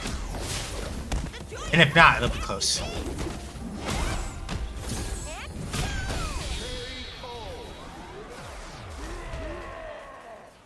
Elena wins. But yeah. In terms of how I feel, I know I was saying this earlier, but since we're fighting a couple Sagats, like, that's the thing about Sagat in particular, right? Like, my Sagat play probably will start, if I were to go take Sagat into ranked, probably I would start getting walled out maybe around Diamond 2 or 3 maybe, depending on how things go. Because the main thing is that, like, Sagat's swing potential is incredible, but you also have to kind of like, especially as like the Sagat player, it's one of those things where you have to be on point with like your tiger knee spacing. It's not, again, it's not like a thing where it's like, oh, I have to study this for like 6 billion years before I play Sagat, but it's like things that you have to get better at include tiger knee spacing, tiger nexus. I imagine like using tiger nexus becomes important, not becoming predictable with tiger shots.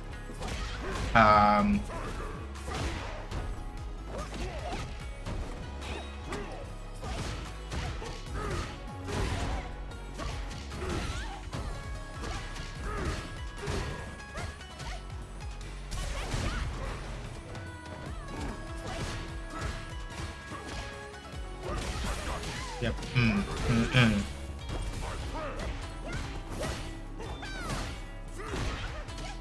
Yeah, it's fair.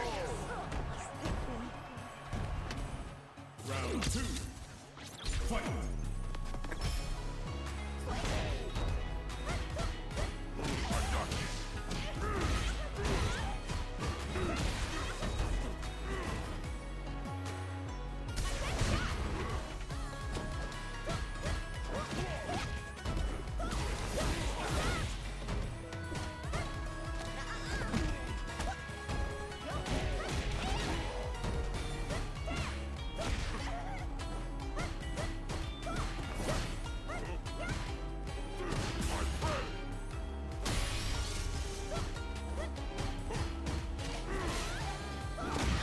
Yeah, that's fair.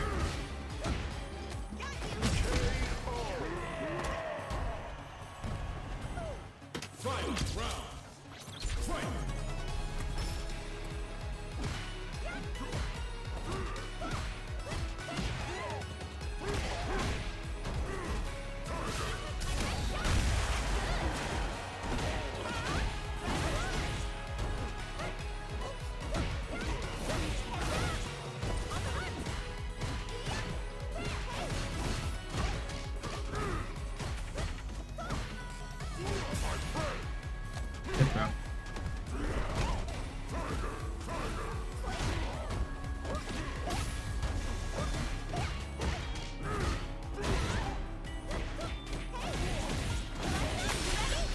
cooked.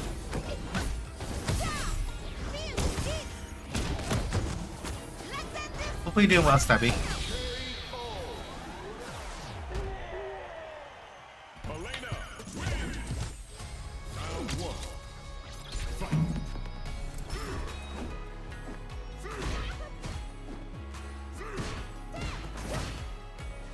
Hey. Yep. Ooh. That is a good point, actually. I had not been thinking about that. That is probably an incredibly far advancing low, thinking about it. Sagat doing like his low,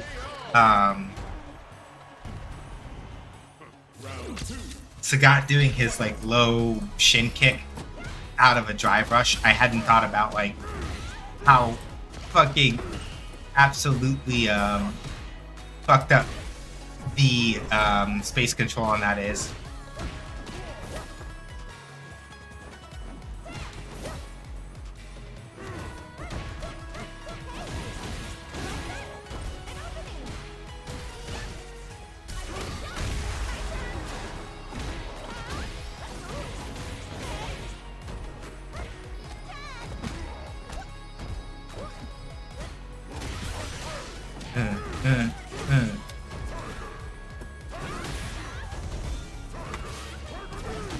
Ooh.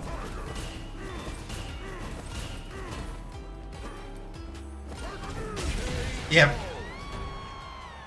Probably I wasn't doing a back input, so I wouldn't have been able to like perfect carry the Tiger Knee anyway. That might have been the only way that I would have avoided getting my shit pushed in.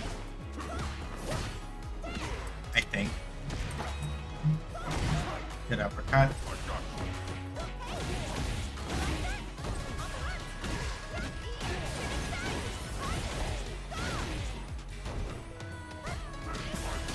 In the back of that bitch.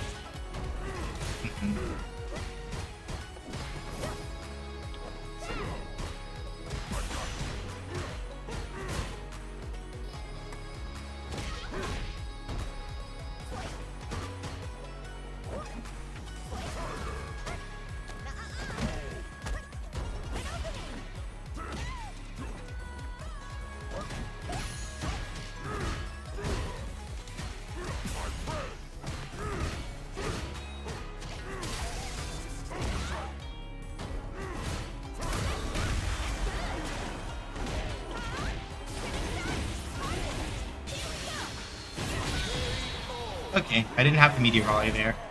Little too much meter. Little too much meter spent. I got the kill, but I could have done heavy scratch wheel and basically gotten the kill, or just burned it on OD scratch wheel. Would have been able to reach.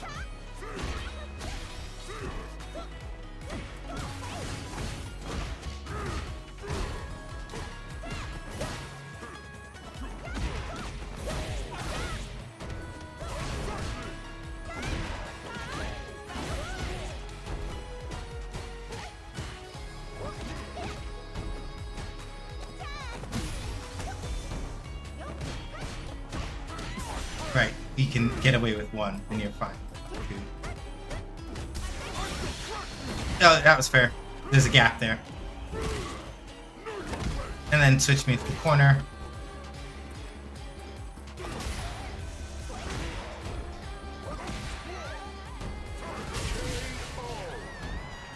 Yeah. OD uppercut traded. Or non-OD uppercut traded. I wasn't expecting that.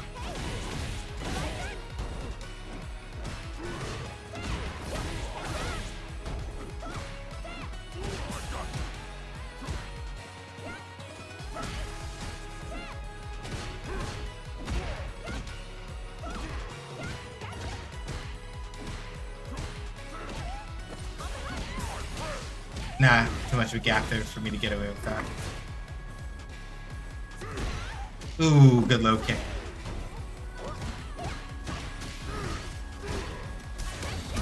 Oh no.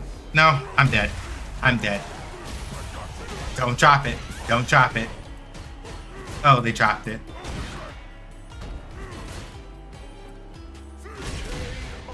I stood up. Either because I tried to walk back or because I thought I was crouching, I stood up and I got hit.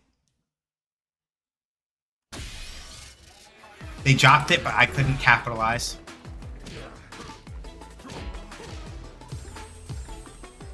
Here comes a new challenger.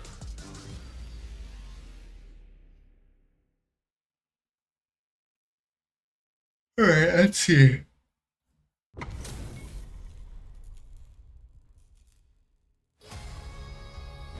Round one. Fight.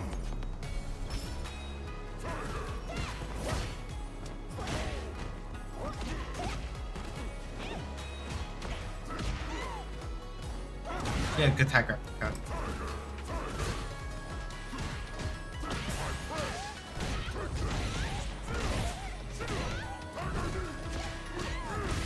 Okay, the Tiger Knee is probably the cover ground, even if it was weird.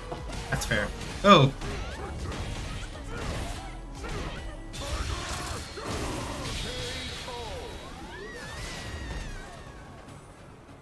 Okay, so the first hit, How long do you intend to lock? Round two. that is the good point. So the first hit of standing heavy kick does let you actually combo into heavy Tiger Nexus.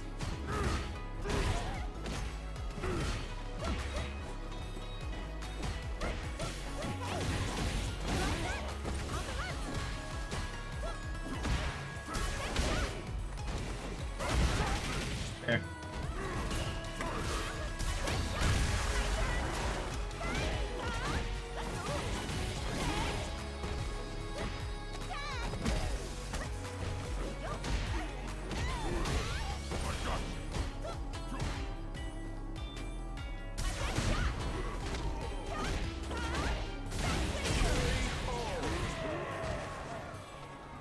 Fight. Round. Fight. Ooh, that was good. I wasn't expecting that hitbox to be so high up. Like, alright, boss. I need to be careful about that. I sense that there's going to be a point at which I try that, and they're going to be expecting it, and then I eat shit.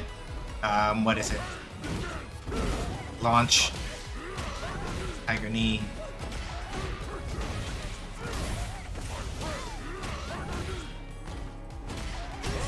Okay, I see. I see what they're doing. That makes sense. The guy wins. Round one. Fight.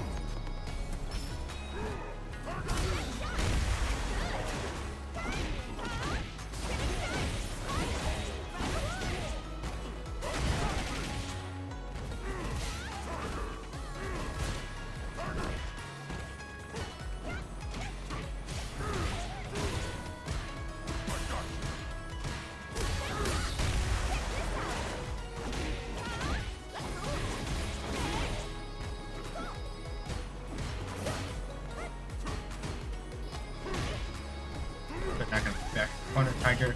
Tiger. I gotta be careful about these jumps. Yep.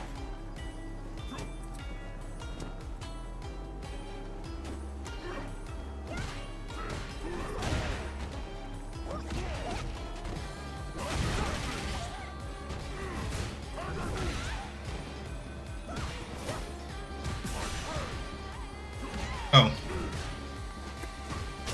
I know what I'm missing here. I'm not checking the walkaways. I forgot because I haven't been using it with Sagat because it's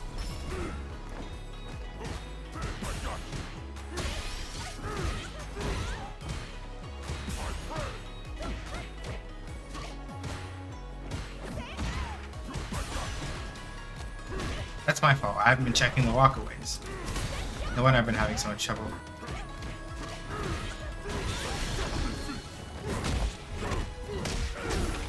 It's good because they'll recover a bunch of drive, and that puts me closer to being.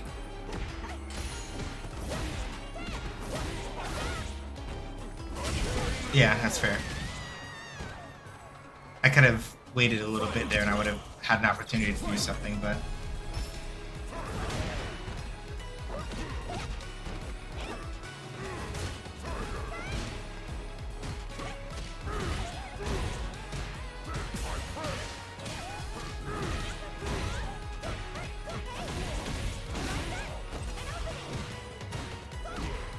Yeah, like that. I'm not.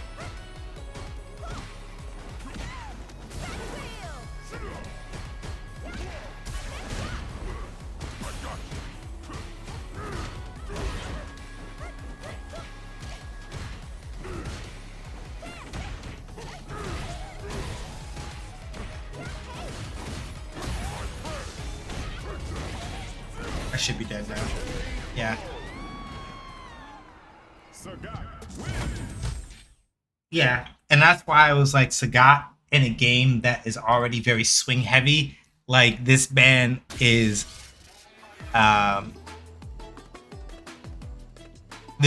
really scary in this game, because quite literally what winds up happening is like Sagat is like, lol, you fucked around.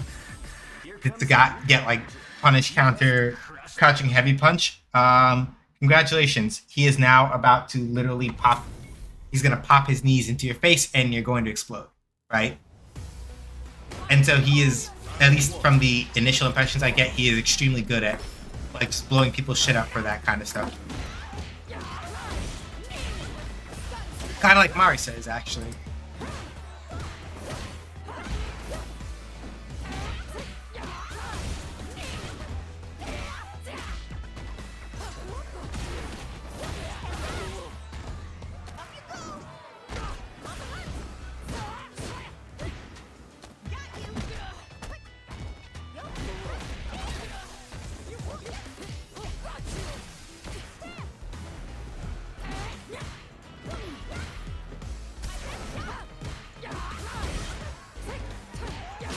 Yeah, I forgot.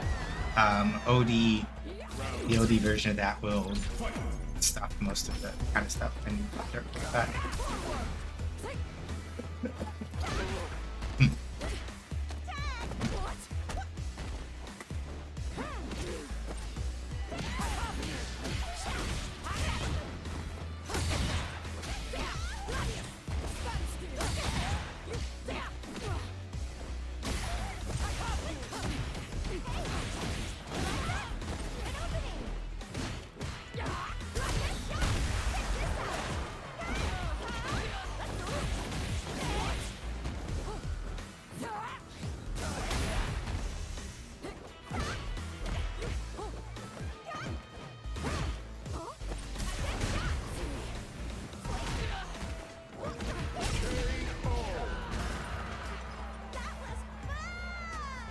Final round. Fight.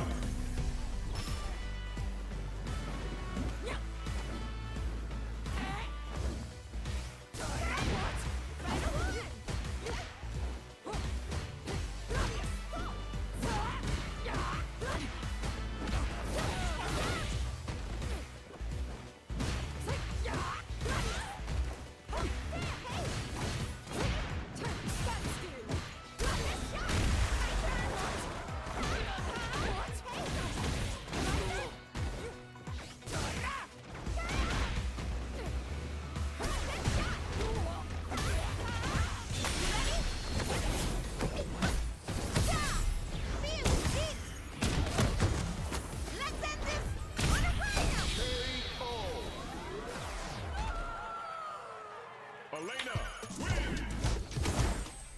Round one. Fight.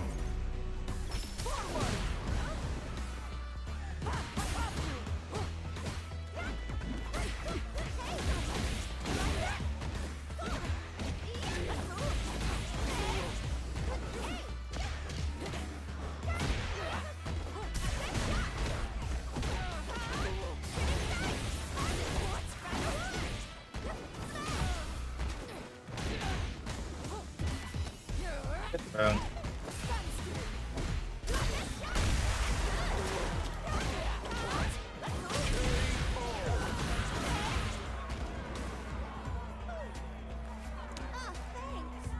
Ooh. Round two. Fight.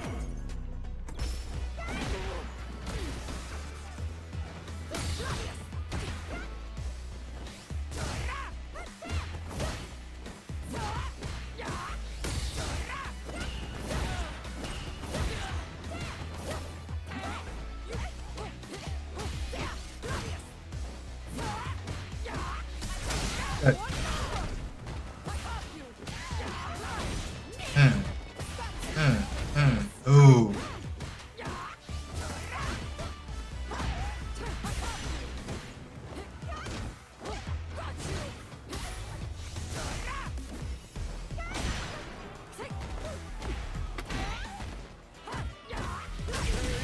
Yeah. Cook.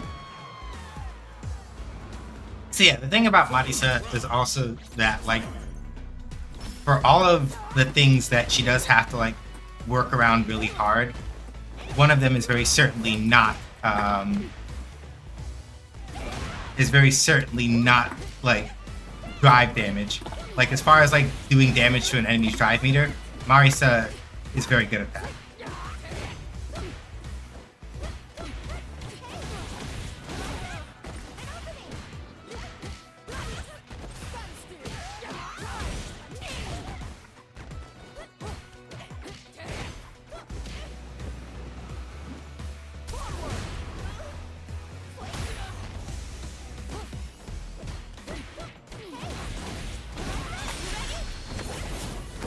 I should have done this earlier. Even if it wouldn't have killed earlier, it would have put them in burnout. And putting your opponent in burnout is not always a checkmate scenario. In this game in particular, forcing burnout on somebody is one of the strongest ways to kind of like assert your position and keep it. So if you pass up on it, it's usually not a good idea.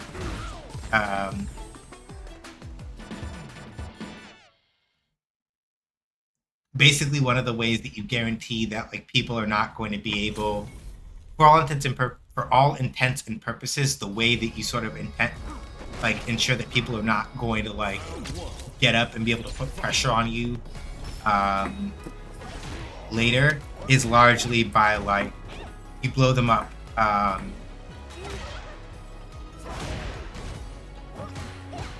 right, yeah, you're awake for that now. You need to be careful about jumping at that distance because they could have very easily beat that.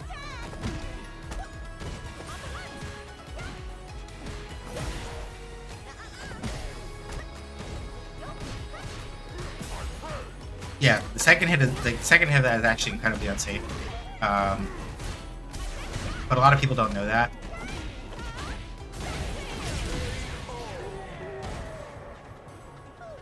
Round 2. Fight. Good. So now it's time to look for those slides.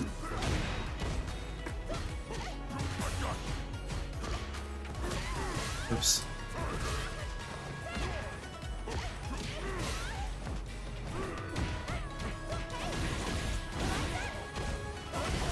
Yep, good.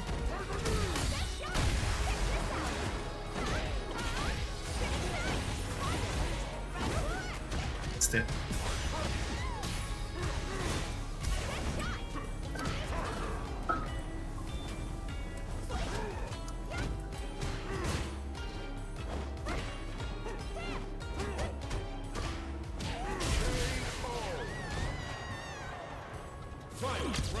Like I said, especially when people are in burnout, like trying to just drive attack somebody raw near the corner, especially when they're in burnout, it's not impossible, but I don't recommend it in most situations.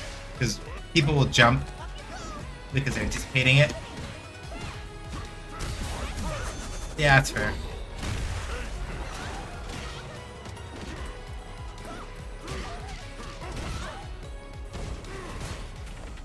Yeah, uppercut again.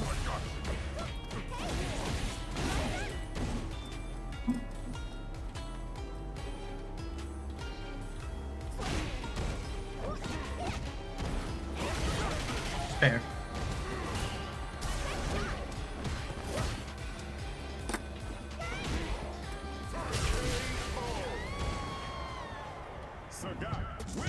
Yeah, I don't know if I could have gotten anything off that jump in. Really? Okay, fine, whatever.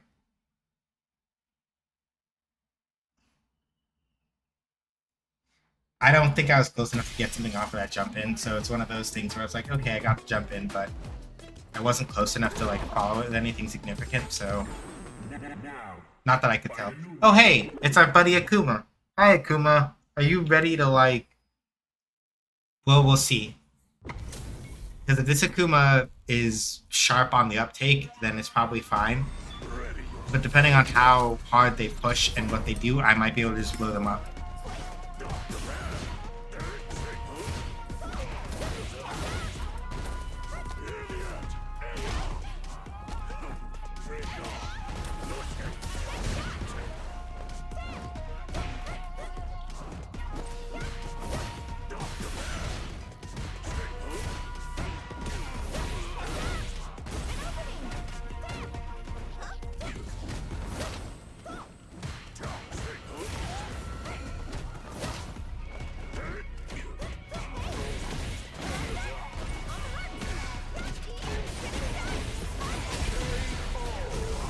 And there it is. Round 2. Fight.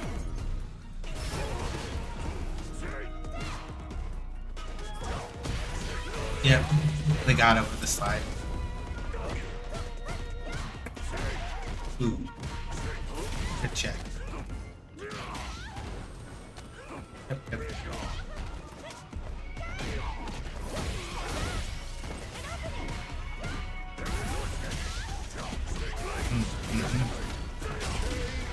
And there you go.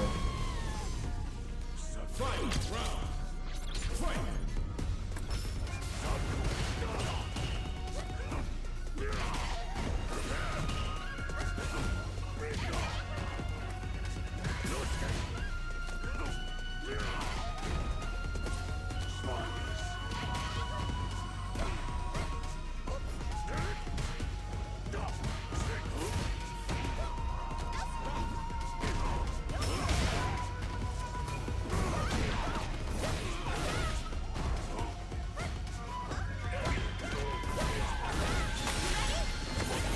It's not going to kill, but Akuma can't afford to take the hits.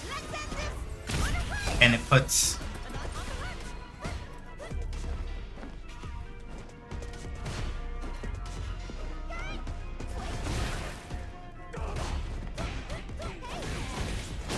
Ooh, unfortunate. Akuma's party starter button is his standing heavy kick, that double kick. But if you crouch the first hit, the second hit cannot hit you. And kind of eat shit. Any situation in which Akuma does not get to hit you with both hits of the party starter is not a good situation for him. He does not like that.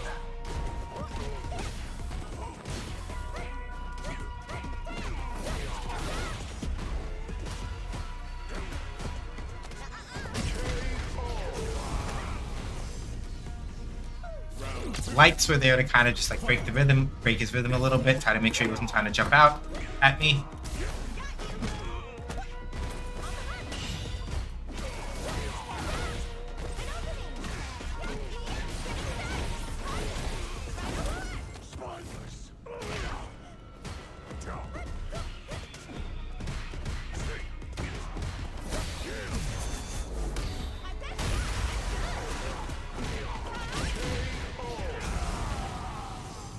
And that's the unfortunate thing about Akuma. If you are not really tight on your offense and really careful about your defense, you explode very easily because he has 9,000 less. He has 1,000 less health than most characters in the game, and especially, I'm interested in sort of seeing what the Sagat matchup looks like because it's one of those things where Sagat is not super mobile unless you're either spending on drive impact in the right spots or using Tiger Knee very carefully. Like, Sagat can cover a lot of ground, but in terms of like actual literal speed, he is not exceptionally mobile, right?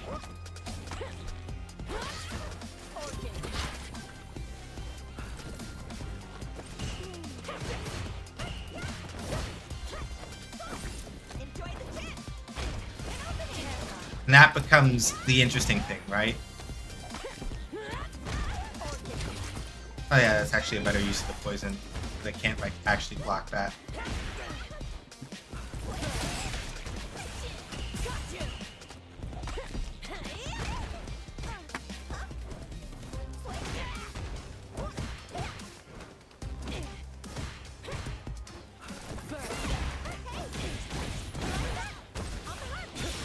Yeah, that's fair. I'm got.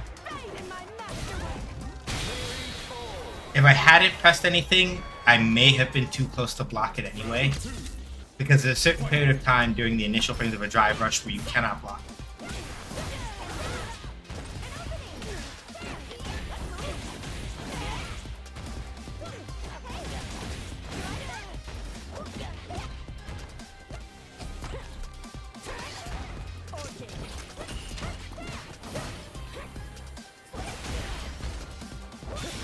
Yeah, that's fair.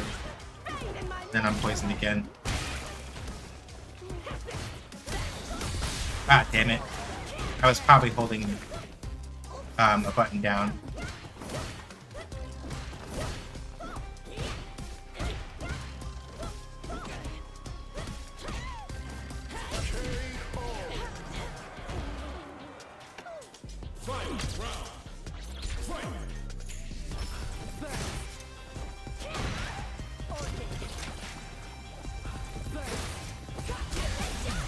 Yeah, that's fair. That was good.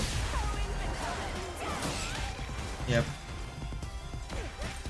They didn't follow the tumble or anything. That's a shame.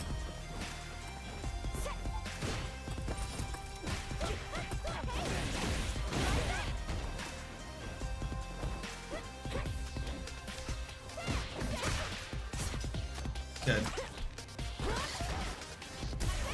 Why'd I do that? Yeah, they're expecting a slide to like make up the ground. Unfortunate.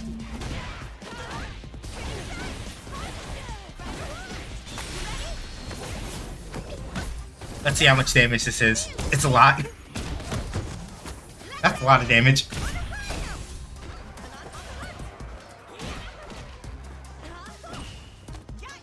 That was so much damage. Lena, please. Oh my god. That was so much damage. That was that was absurd. Damn.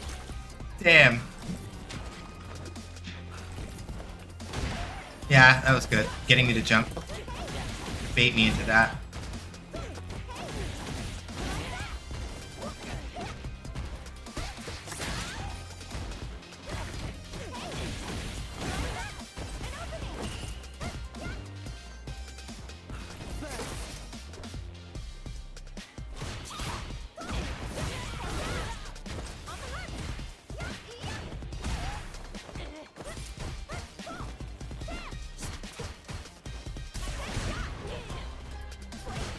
Yeah, no, they were expecting that. This person is going to be watching for a lot of blows.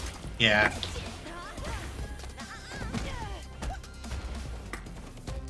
And the reason why they keep specifically like dropping down poison pools when they knock me down is explicitly because unlike a poison bubble, I can't block a poison pool, right? A poison bubble I can block. A poison pool, I have to kind of like hold that.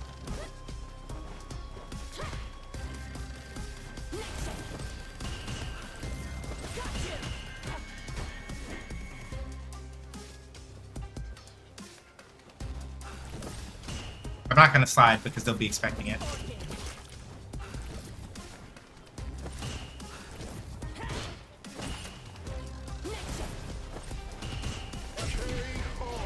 And that's why I was deliberately keeping my distance, because if I force them to walk in at me and they don't have the right coverage, I'll be able to throw a jab and check them.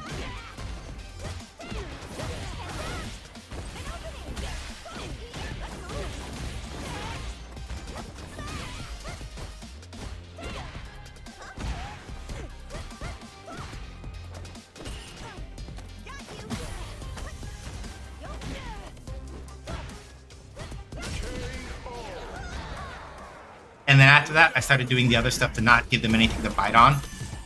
To like, because since they did hit me with like the Super Art 1 a couple times as like a wake up or reversal tactic, I'm like, okay, I'm just gonna start using like a little picky peck attacks to either see if I can bait you into doing it, and then you eat a gigantic bag of shit, or if you're so scared that you don't try it. Here comes a new challenger. Alright, let's see how this fight against the Sagat goes.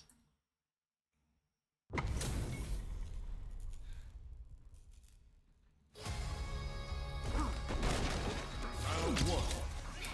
Fight.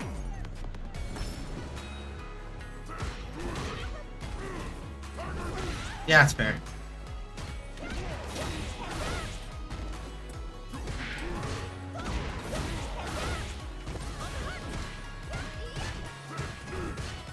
Plus.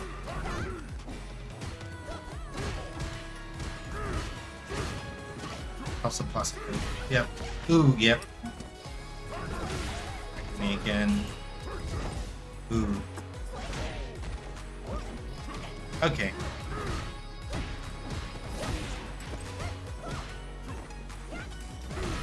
Good Tiger Knee.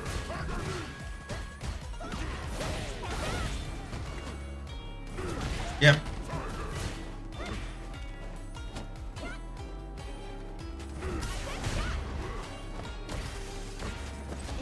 As you see, if Sagat whiffs a Tiger Knee and you try to drive impact him, you eat shit. So that's the other thing that I think will be very interesting. So it's like two aspects of it, right?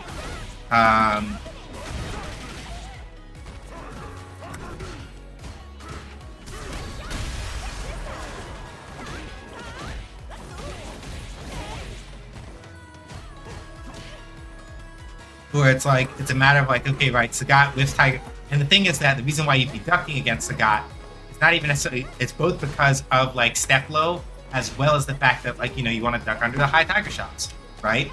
Like, why give him free drive damage on you by standing up and getting hit by a high Tiger shot, right? And but then when you do that, it leaves you susceptible to Tiger Knee, right? Which is more likely to be plus if you're blocking. Low.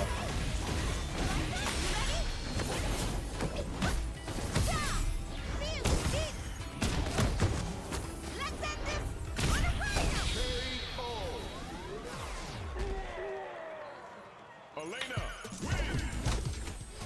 Round 1. Fight. Yeah, I legitimately was not. I knew it was like a punish, but I'm like, Elena doesn't do like. Elena does damage. I'm like, it was a punish, but I'm like, it's not gonna do like that much damage, right? Incorrect. Completely wrong.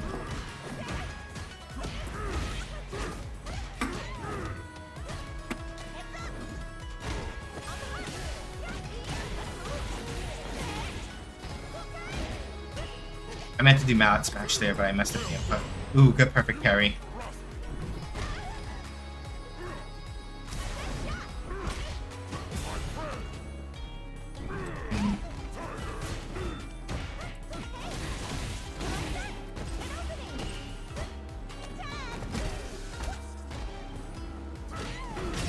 Yep, there it is. And Sagat does have threatening lows also, which also incentivizes you to duck, which makes it easier for Tiger Knee to hit meaty, and then, like, you know, etc., right?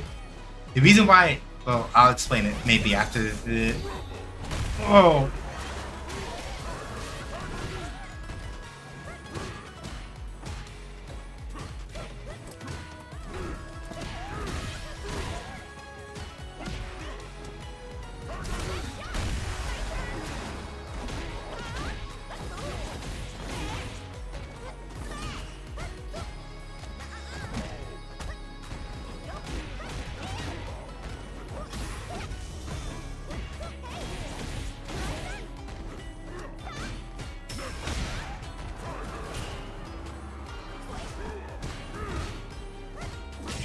Ooh, close.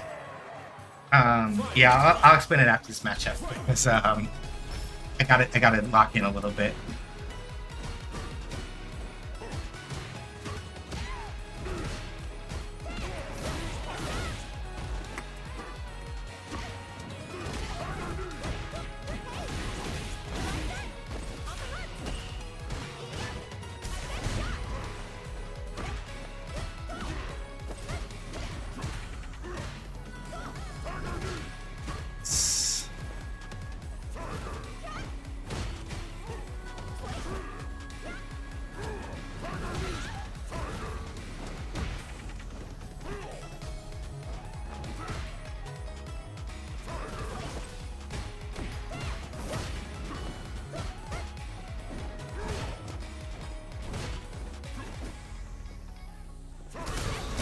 No, fuck.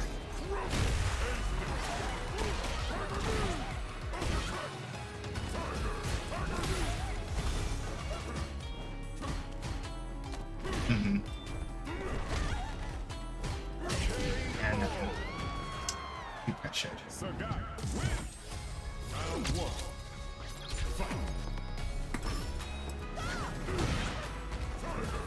Fight.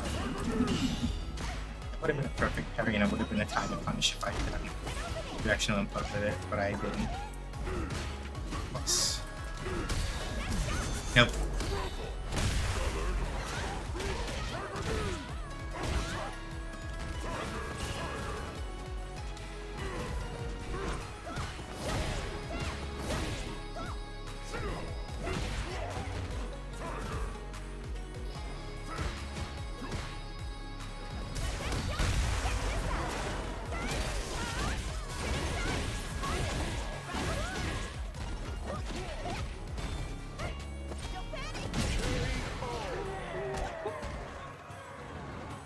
Round 2.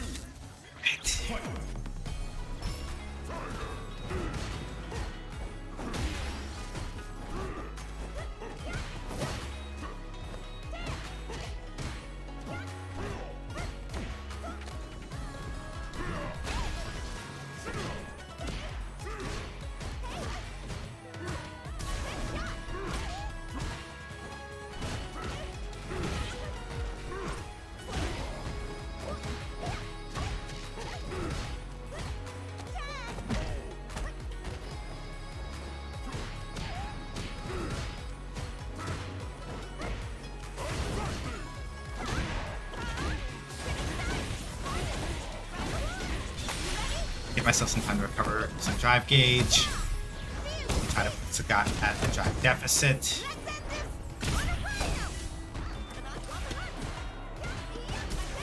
Fuck. They were waiting for it.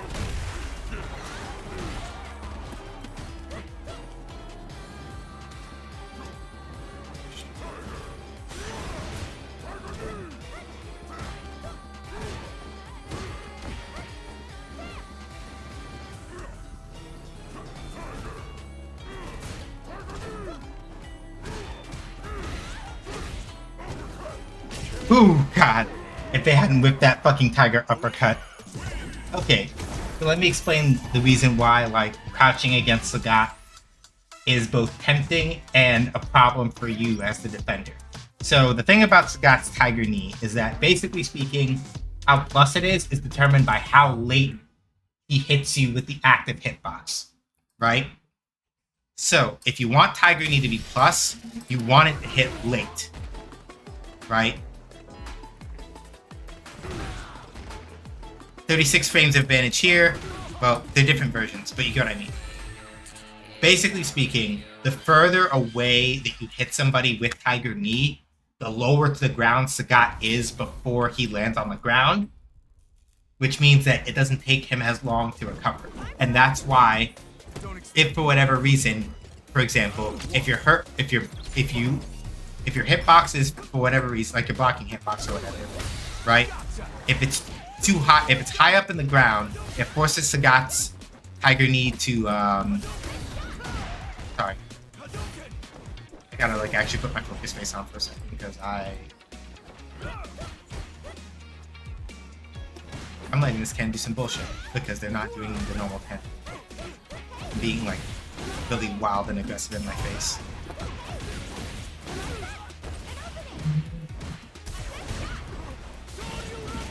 That's fair.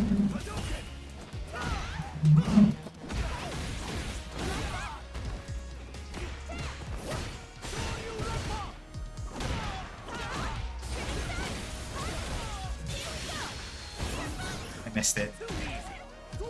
I did Meteor Volley too slow.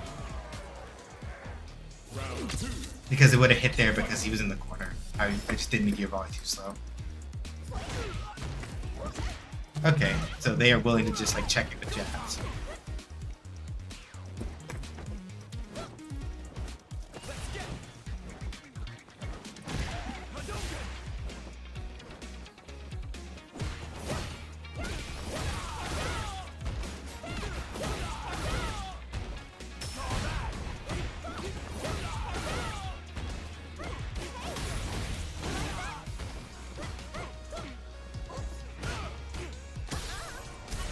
Try to do that. You need to do that. Stop it.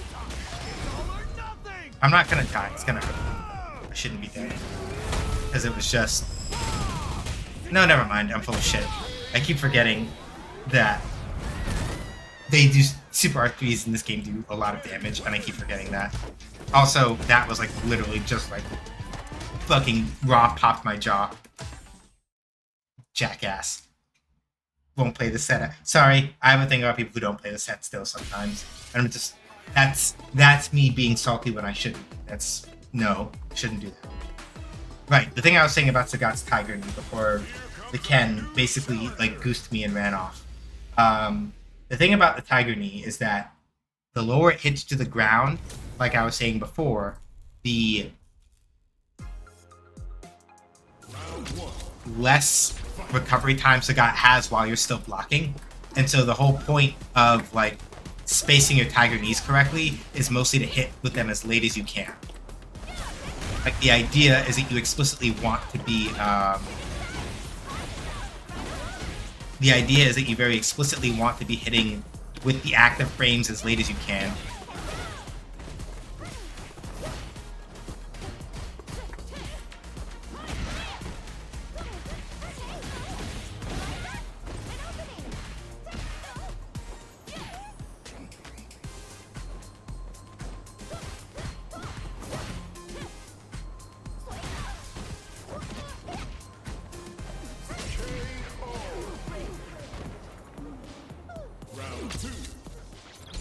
And that's why, right, that's to finish the other thought I was having. And the thing I was saying earlier before like my brain shut off is that the main thing with Sagat, then like why he wants to catch you crouching is because if you're crouching, right, a lot of characters tend to have a lower hurt box when they're crouching, which means that Tiger Knee is much more likely to hit them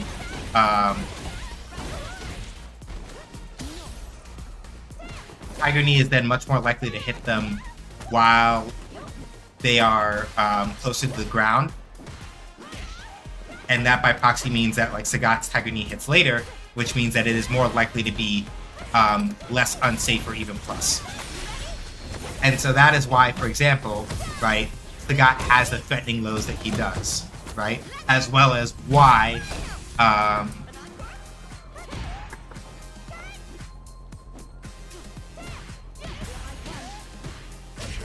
that's also why High Tiger Shot exists, because you'll be like, right, I want to crouch under High Tiger Shot and avoid like taking drive damage and giving Sagat an advantage for free with the projectile. So you'll crouch to try to go over, to try to go under High Tiger Shot, and it works, right? You get under it, and then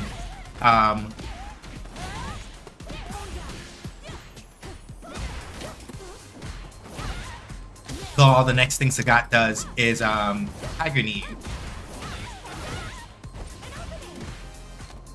Right? And because you were crouching maybe to get under the High Tiger Shot, if he's spaced out enough, depending on where he threw it from, oh, wow, lol, that's plus, right?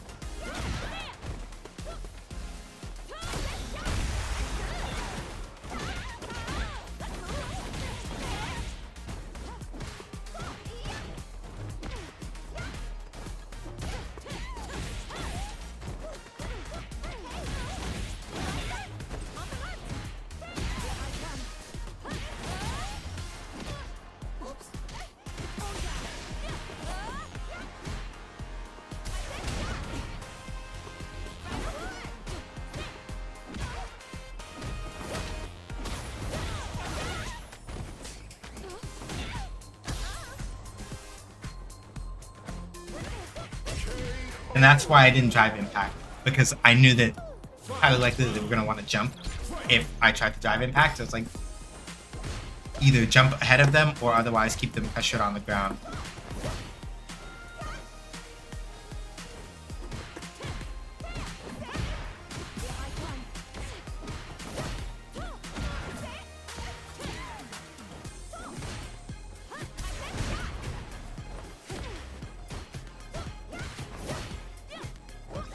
There we go.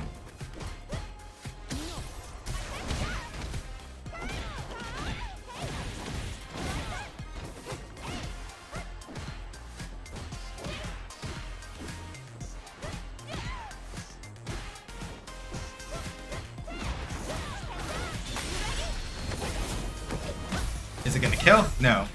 But it is gonna do a lot of damage.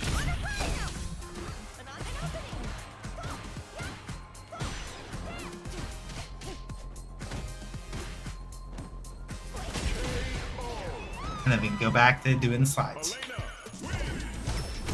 And that's why, like, as an Elena player, you don't want to present slide all the time immediately. To sort of use the Sagat example again. The way that I was talking about, like, oh, right, yeah. Like, you know, with Sagat, you throw the high tiger shots and meet people on the duck.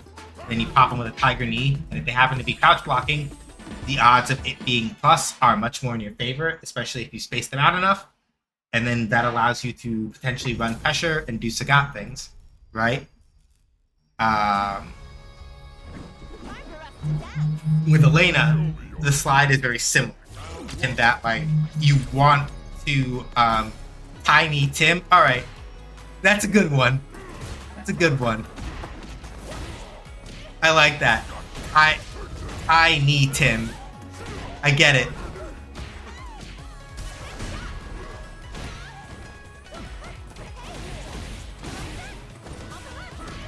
Ooh.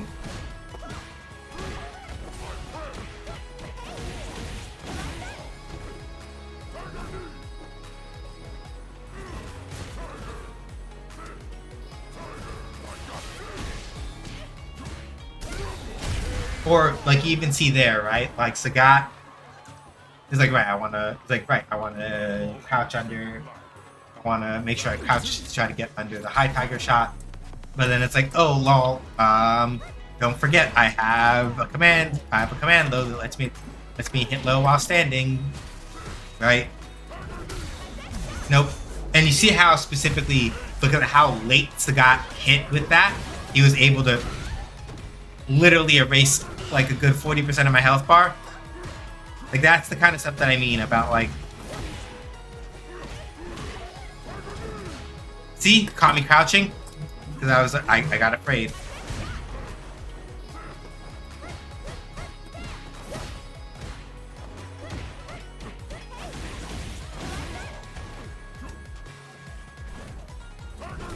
Yep, I tried to slide. I am starting to, like, actually catch people with the walkbacks again, but I'm not.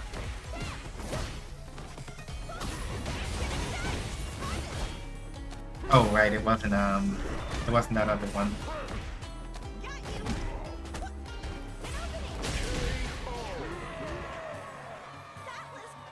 I wasn't sure what Sagat was going to do, so I just did, like, drive rush back heavy kick to see if it was, like, going to be a jab to check me. I could, like, fade away and try to catch the jab on the backstep.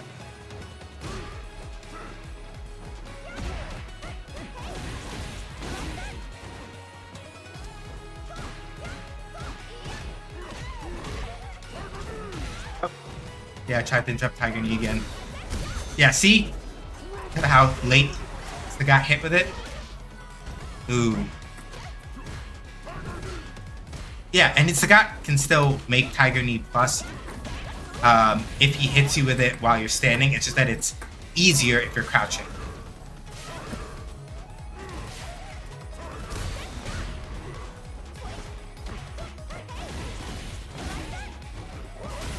Ooh, yeah, that's fair. Yep.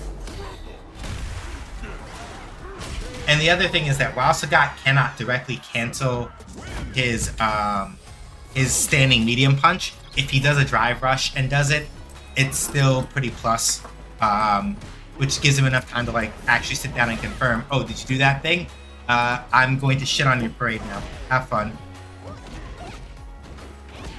Ooh, okay. Good answer.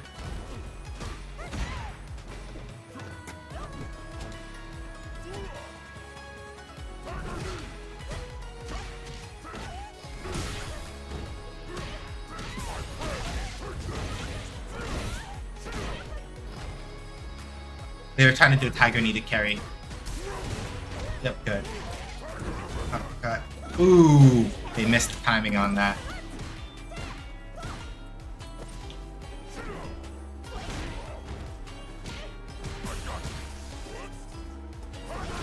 Ooh, good. I shouldn't have tried to press crouching medium kick again. I got one, and I should have held after that. That was being greedy. I might have still got punished, even then, because I'm not sure if I was actually in a position to block. But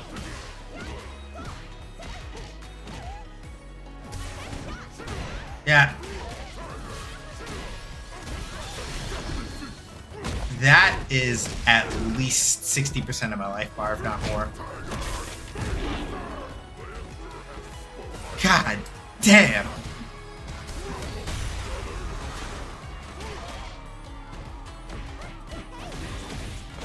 I'm burned out though, so I can't really like.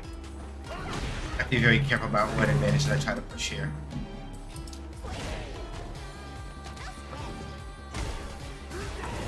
Fuck.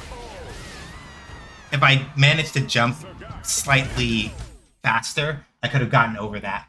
And then once I had the drive gauge back, I would have just had to avoid not getting clipped by anything, as opposed to, oh, if I block any special move, I'm fucked. But this is good, because it means that I think this means my Elena play is maybe stable enough that I could probably sustain Diamond 4 with her, which is good. I haven't gotten a character to master since like Kenny.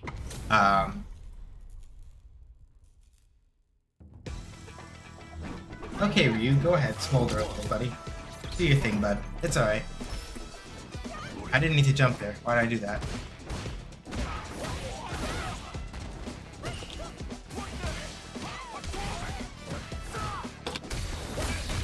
Oh, okay. Wasn't expecting that.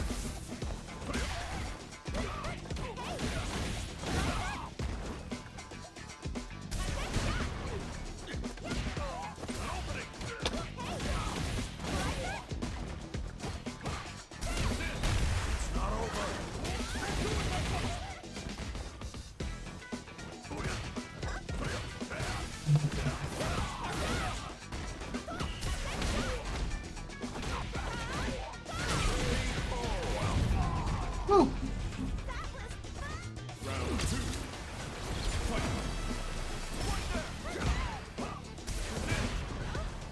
Okay.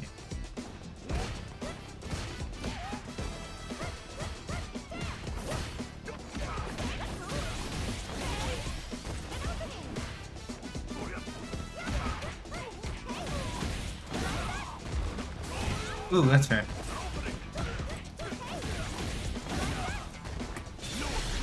Ooh, I respect it.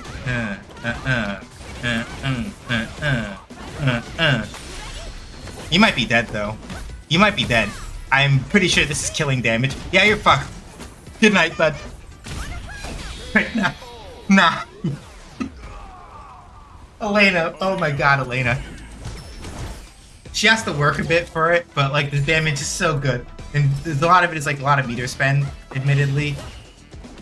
But like...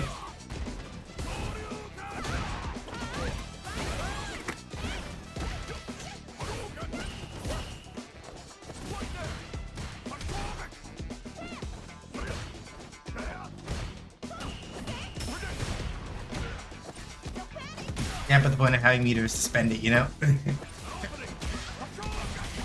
Yoon will be very good at Guilty Gear, because that is, to a certain degree, that is the sort of like guiding ethos of like the way Guilty Gear works. Mostly because you don't keep meter between rounds. So it's one of those things where like literally, I can't believe I fell for that shit again. Literally, Ryu did this to me already. But you don't keep super meter between rounds in Guilty Gear, so spending it is like usually a pretty good idea.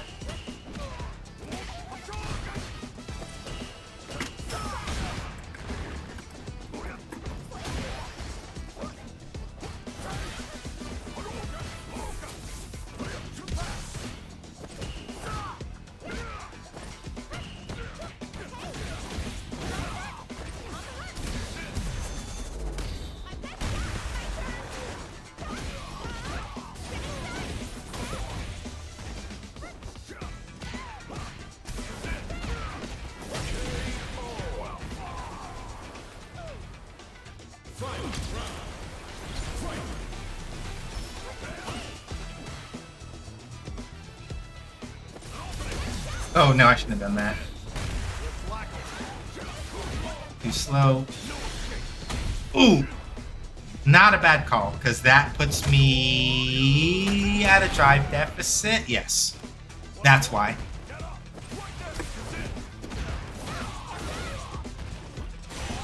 Yep. But now they're burned out. But if they keep the momentum, it doesn't matter, because like Ryu's damage will outpace me significantly.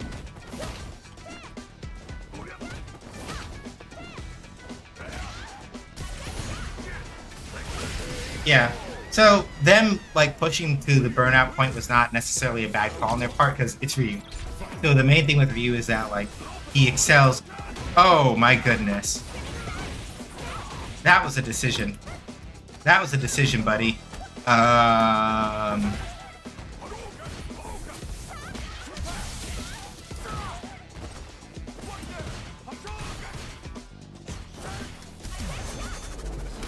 Okay.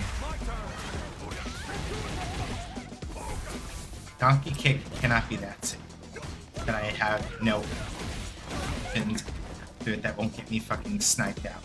That doesn't track. Something here that I'm missing.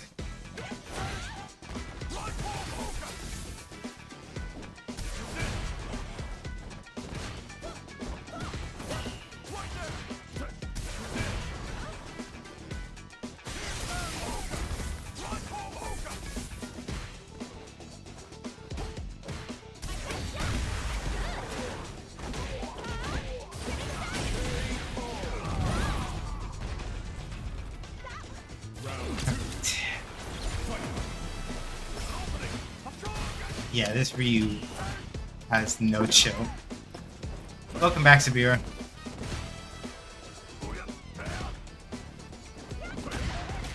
Shinku.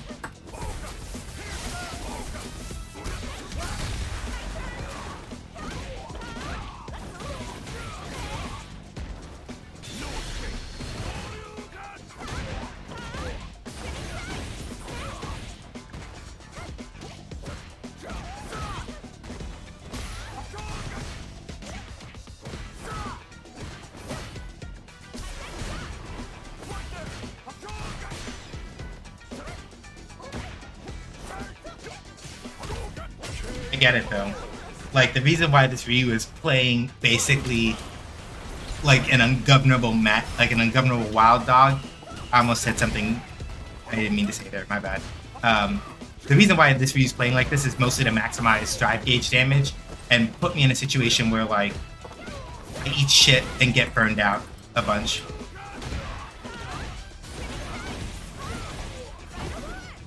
Oops.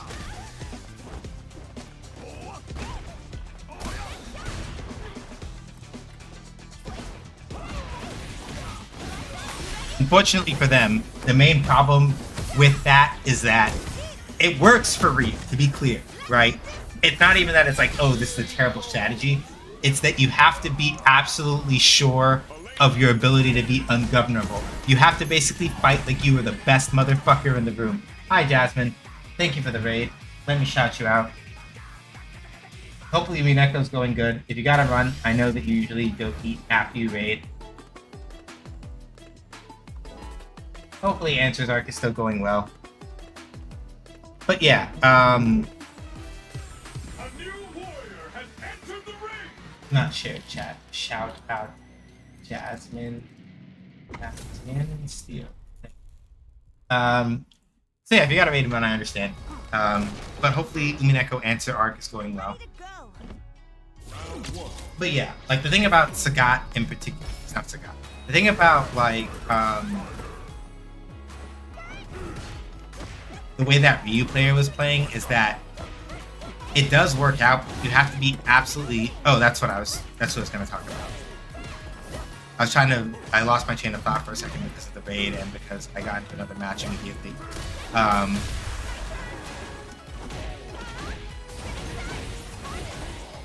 So Mena RD, who recently won Evo 2026 for Street Fighter 6 for Evo 2025 in as Blanca very recently. The thing about like Mena RD, for example, is that the reason why, like, hang on, I'll do it after the switch. I'll explain that. Because if I try to do it now, this Sagat is doing Sagat things, I'm gonna get fucked up because I'll fuck up and I'll miss one Q and then I eat like 6 million points of damage. That's not safe. Cannot just send that target combo.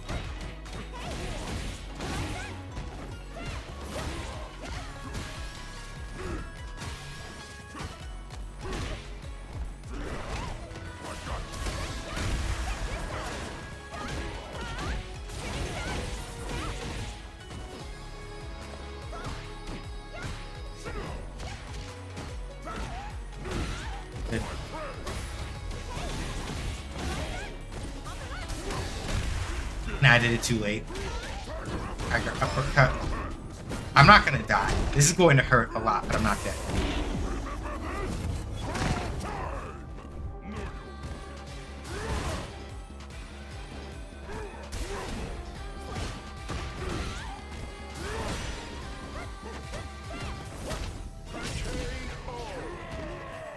And because Sagat was in burnout, I was plus after I did that first kick of Moonglider, so he had to hold that shit.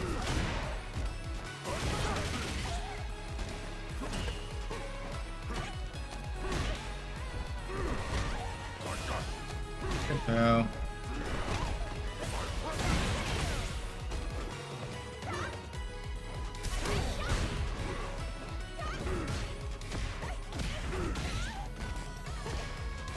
Good.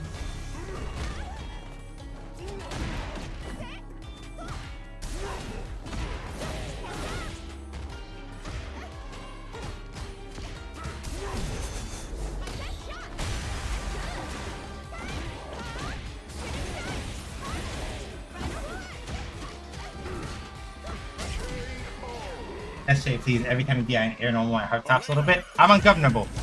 Can't stop me. Right, that's what I was saying. So the thing about like the way that Ryu was played, right, is that you can make that work, right? If you're like, fuck it, I'm going to be ungovernable, like I will not bow to the conditioning of my opponent, I will just do whatever the fuck I want. You can make that playstyle work. That is how Mena RD plays Blanca in this game. And it is extremely effective, especially because like Blanca as a character really enables you to like just do the bullshit. Not necessarily that he's cheap, but that specifically if you play with the right amount of confidence, like Blanca will allow you to basically make the most out of going in. And very effectively so, like devastatingly so.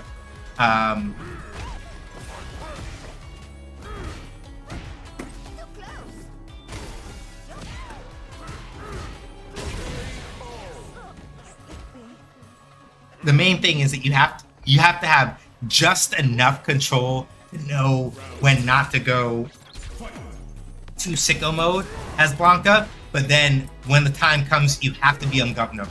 Otherwise, like, it just doesn't work, right? And I say that to say, not that Ryu can't do that, because that's what that Ryu player is essentially trying to do, right? They were just trying to go like, fuck it. Like, I will create as much pressure as I can and be as much of a miserable fucking nuisance as far as, like, swinging big and like popping people with shit, and it works. You can make it work, right? And especially Ryu has the damage to like to go sicko mode like that, where you don't really give a shit, but you have to. The main thing with Ryu in particular is that well, with the playstyle in general, there's like a certain level of like when it's go time, you have to commit. Right? I should be dead. Yeah, that's fair.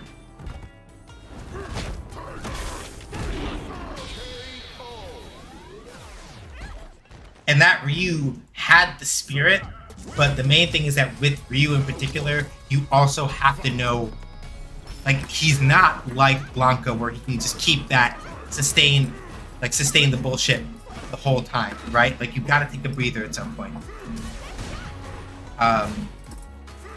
Blanca can afford to not do that to a certain extent, But Ryu cannot do that.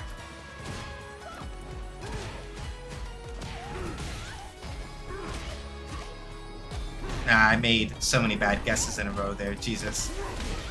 Nah, it's yours. He can have it.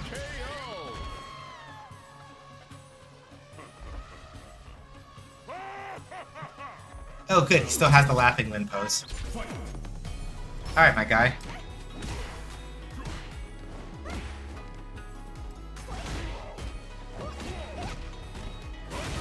Yeah, there we go. That's fair.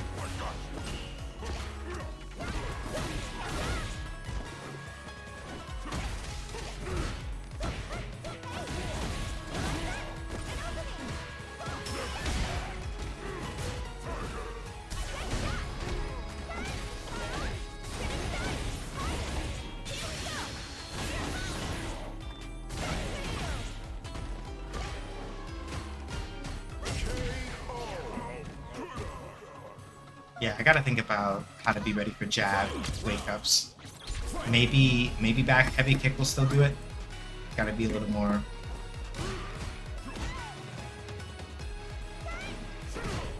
That's plus. I have to remind myself of what his forward heavy kick looks like so I'm not pressing buttons after I block it. Because that shit is plus. Stop it.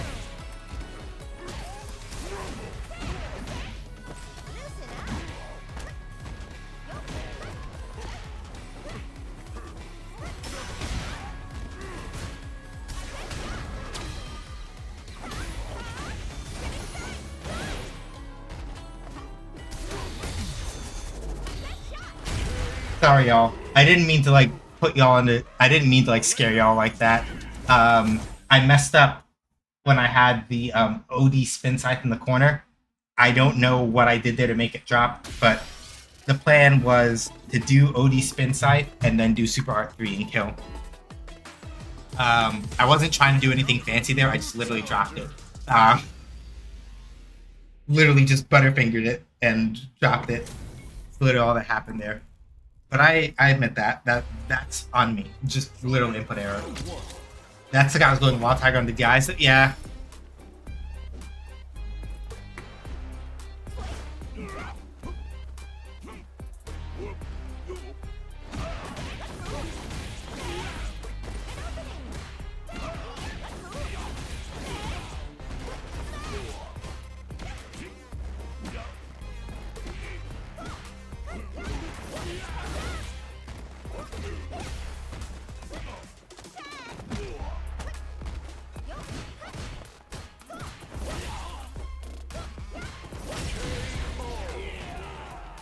So the fun part about Elena's forward heavy kick, this thing, the second hit and the third hit are actually, like, the second hit and further is actually really unsafe.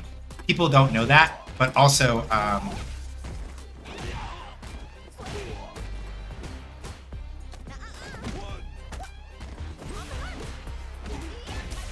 oops, didn't mean to do that there.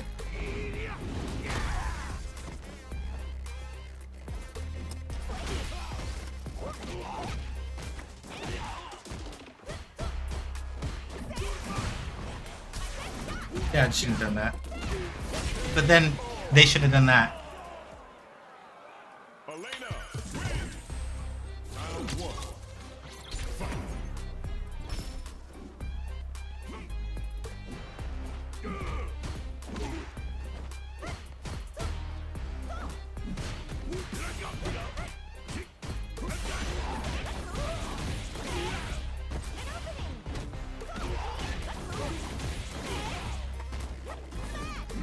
Ooh.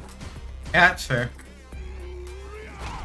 Jumped up to avoid getting hit by mallet fall. Mallet smash is what it's actually called. How you can tell I grew up playing a lot of Third Strike.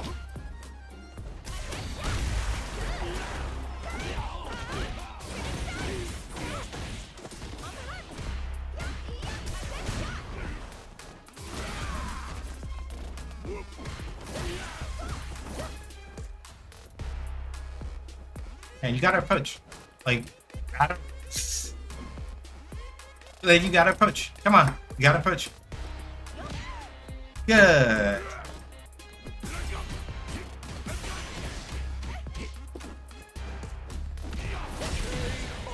Our Diamond 3 players not counter DIing that. Wakaran Goroshi is a hell of a thing.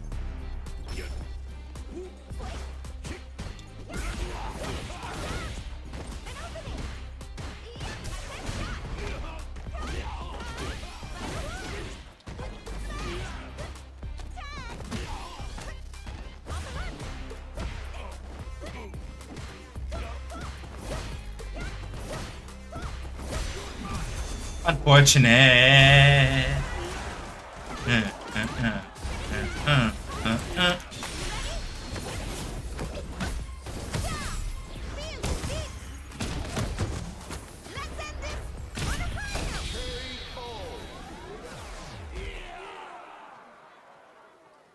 Elena, Like in particular, the thing to remember is that like Elena is both a relatively difficult character to play really well. Like my Elena, I promise you, is probably challenger. incredibly unoptimized compared to like the people who are like in the Elena minds who actually really understand how to use her. They're doing shit like, oh, I got a launch, I will manage to do like a drive rush low into another carry until they've managed to like, squeeze all of that out of her. That is not me as a human being. But I admit that I know enough about how to use this character in some aspects that like, ooh, that was a good one. That like, if people haven't played, I just thought that like anti-air DI, nah. For people who pay attention to the game and who study it, yes. But this is, I know this is ranked, but it's like, keep in mind that even though this is ranked, right? Not necessarily everybody that's playing ranked is like, you know, a student of the game. You know what I mean? Why'd I do that? Alright, fucking get it. Good. But yeah, not everybody's like, not everybody's a student of the game. And it's like, oh yeah, how did you get like diamond this and not know how to do that? If you're never put in a position where you actually have to like do that, you know. Or where that was never really tested. It's plus as fuck.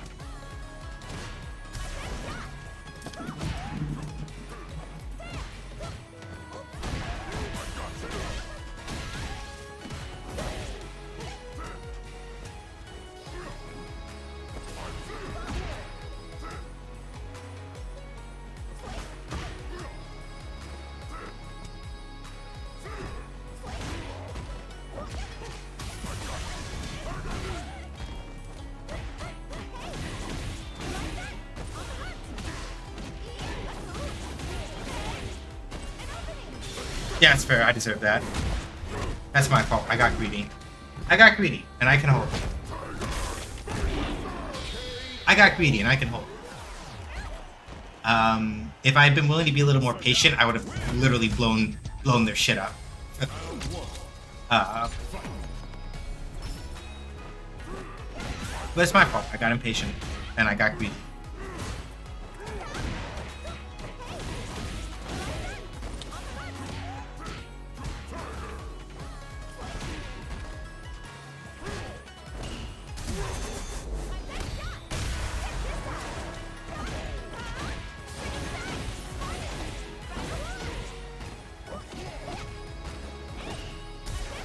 Ooh, that was good.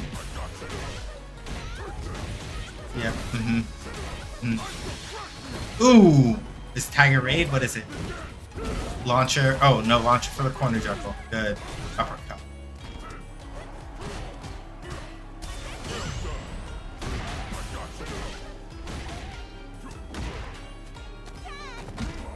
Yeah. Yeah, Sagat for you.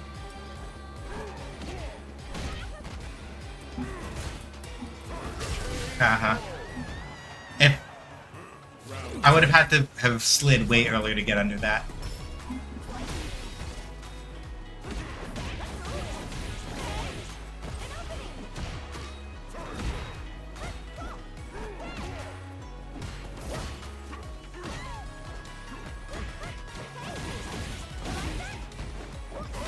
Ooh. Ooh.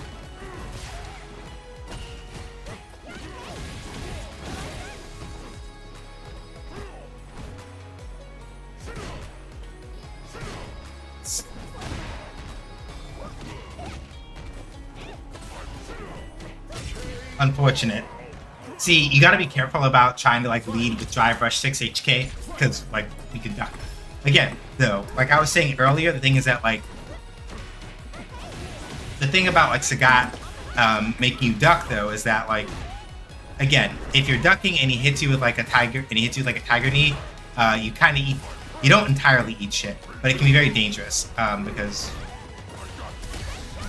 Nope, that's my fault. I didn't need to do any of that. And now I'm going to oh. Or we're both burned the fuck out.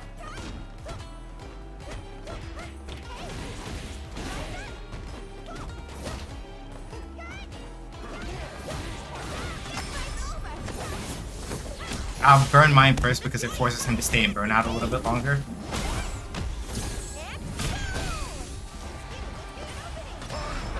Nope. Debated. And that's why I did that. Because it's safe.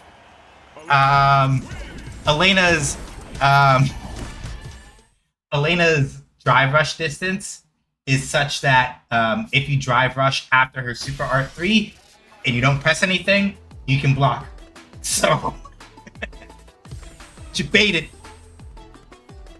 An active mind is a strong mind. Don't tell me you're having second thoughts. Come on, we're streaming here. Let's pick up the pace.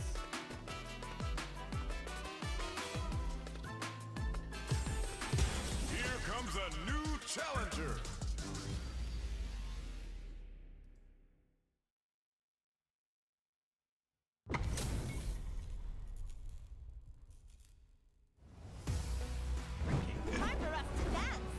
Round one. It's wedding, Marisa. Woo. Ooh.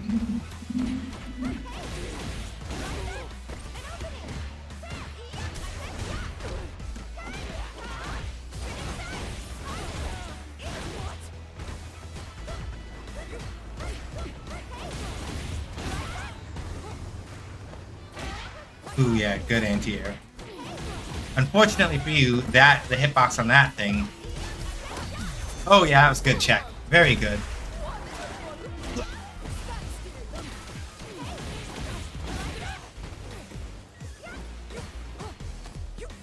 Eh.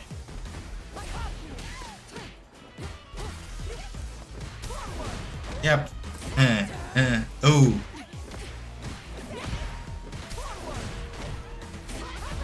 Nah, I'm cooked now.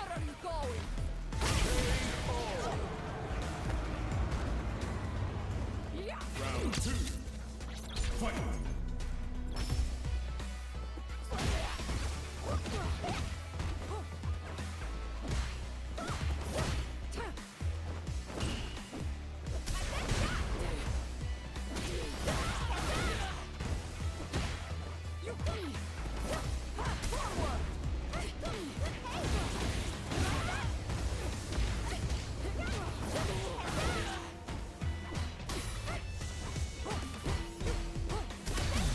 Nope, that was my fault.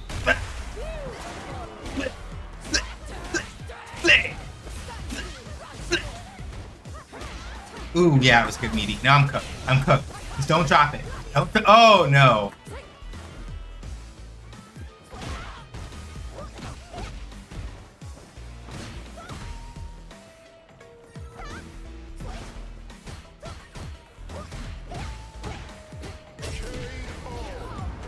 They did good blocking both hits of the overhead.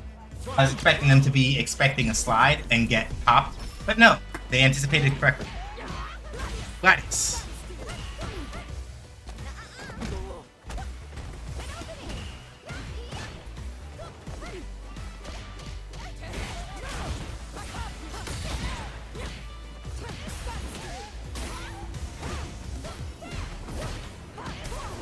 Oh, no, I should be cooked here. Oh. Yeah, there we go.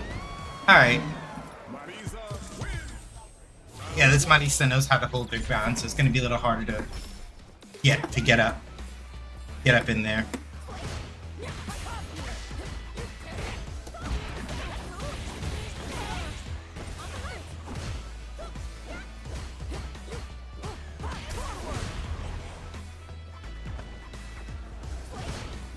Yeah, they're gonna be watching for slides, which means I need to spend a little more time popping with those when I actually have the frame advantage. Stop pressing buttons when you don't have the frame advantage, Sean.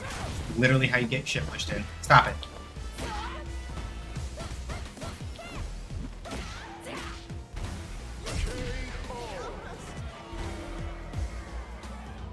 So yeah, I just have to stop being a goofus and pressing buttons when I don't have frame advantage.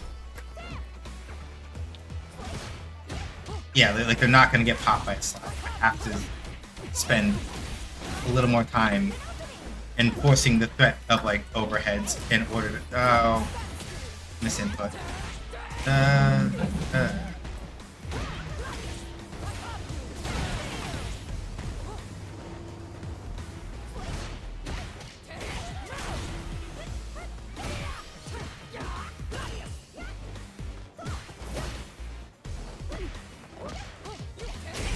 Yeah, that was annoying. So basically, the main thing that I didn't do quickly enough and wasn't doing consistently enough, I had to enforce more use of the overhead because they were just blocking. They're just blocking the slide all the time. A little bit. If I'd been a little looser with my movement, and stopped trying to slide so much, I could have either been annoying and like poke them down a little bit more, or I could have gotten in and gotten a throw or two and then been able to start working other options. But the problem is that I was trying too hard to slide when I really should have stopped doing that for a while when they demonstrated that they were more willing to like spend more time blocking the slide than anything else.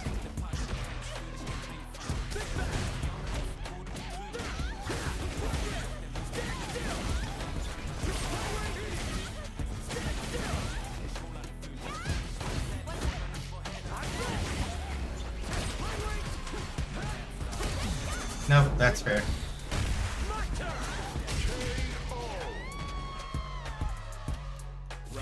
Alright.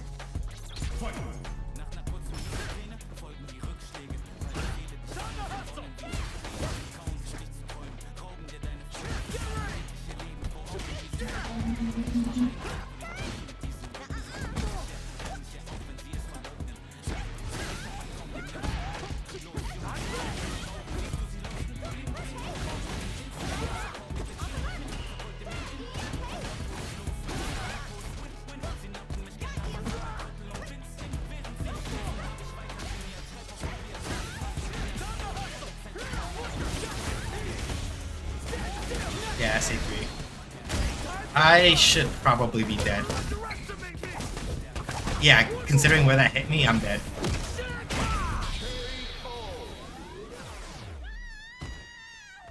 This Ed is unusually aggressive for an Ed. Well, not unusual, but exceptionally aggressive. Very willing to like use, like cash out with meter and stuff like that, but less so than it looks like.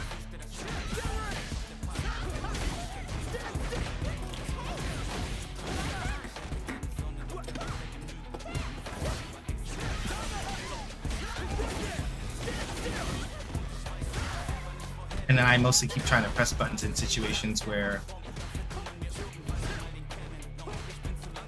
I don't have the advantage, and then it lets him get in and like do this shit basically.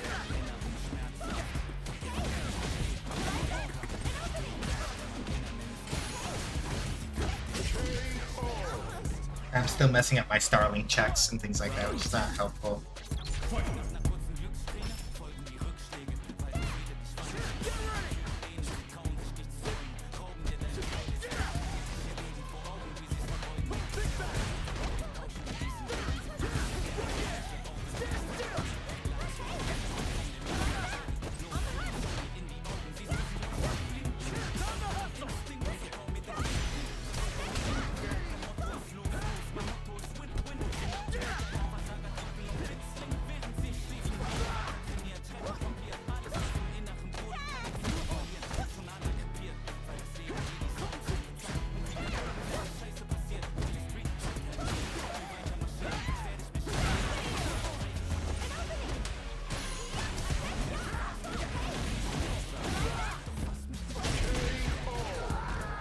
I was really risking it there, doing a slide that close. But this Ed really does not want to give me any space at all.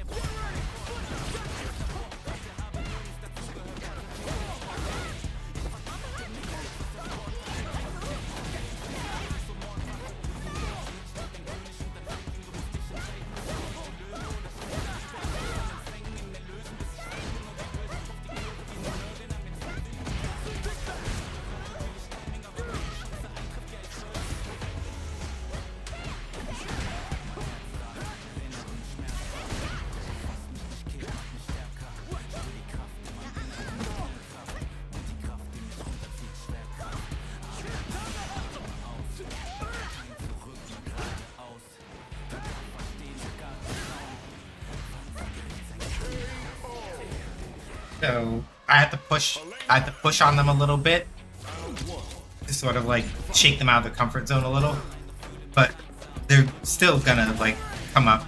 Yeah, like that's the thing, right? Like,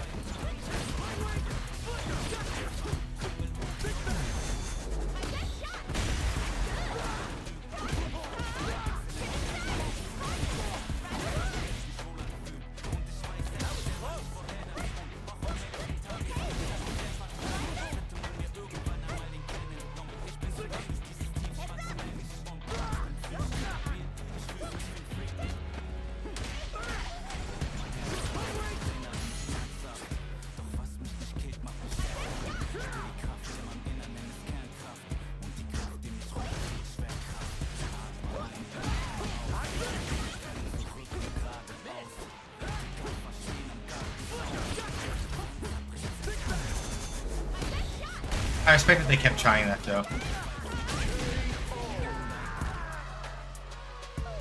So when I assert a little bit more, right, the Ed doesn't stop being aggressive necessarily, but like a lot of the aggression that they wanted to put out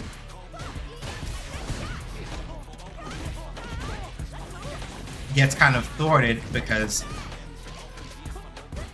right?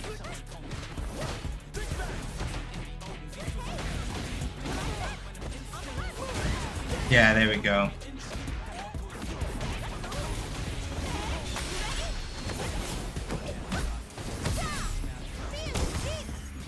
Even if this doesn't kill, it should force burnout. Or it did both. You take those. Alright, maybe we'll go to like the quarter of the hour and then I'll call it good. It just kind of feels like a flow, so I'm just like, I'm letting it ride. A new warrior has entered the ring.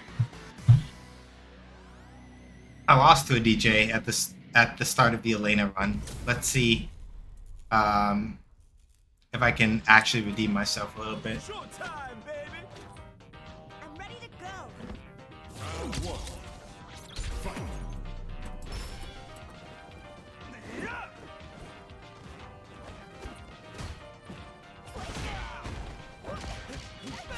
Yeah, alright.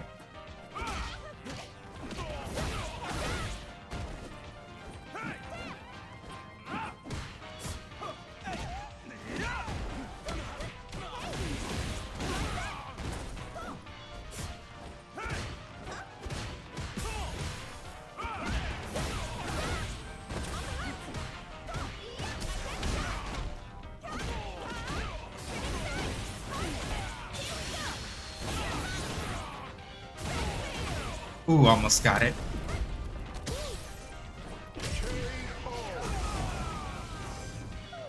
I might have been able to like, there might have been some other way to squeeze a little bit more damage out of that, but I don't know. I don't know it.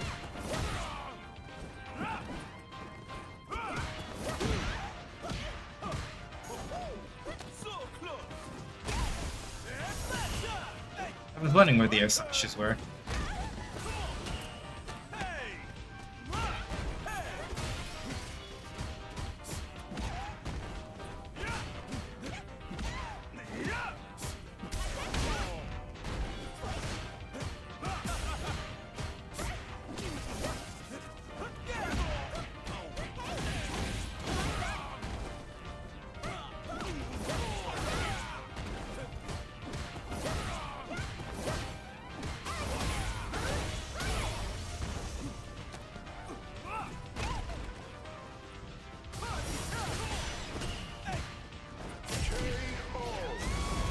Yeah, if I hadn't messed up the Elegant Moon Glider, I would have been able to do Super Art 2, but I froze and I forgot the input for Super Art 2 when I did it. That's what I was aiming for, because I knew it would kill.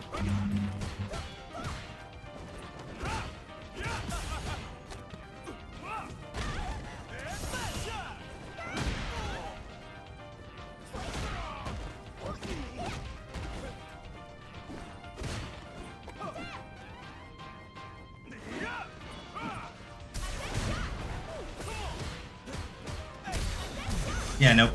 That wasn't slow enough. Yep. It's to put me at a drive deficit and put me in the shitter as far as health goes. Because now, get knocked away, DJ does party time.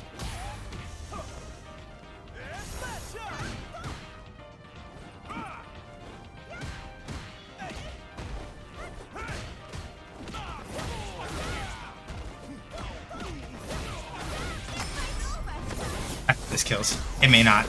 The joy of life can't be beat.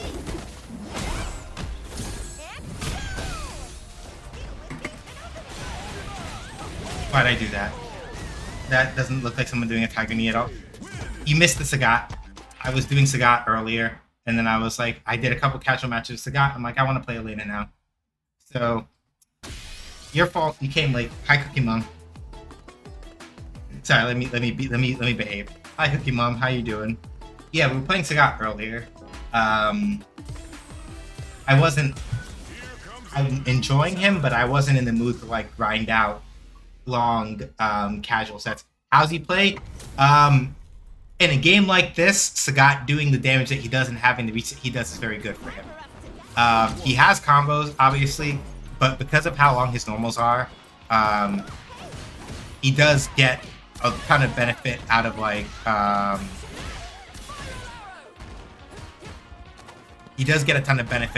just catching people doing shit they really shouldn't be doing. Give me a second because I have forgotten how to actually fight against Cammy. This is kind of embarrassing because I was a Cammy main and I've been a Cammy main, so I forgot how to fight my own character, and that's bad.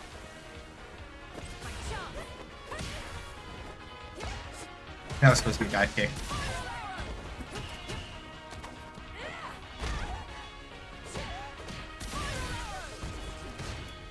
Okay.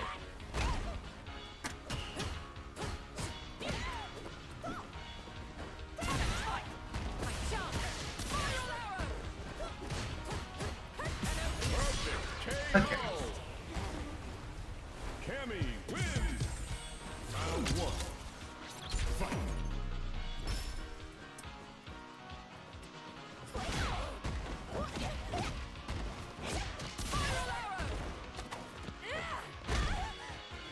No, you're good. Literally, this person is like, they're tight.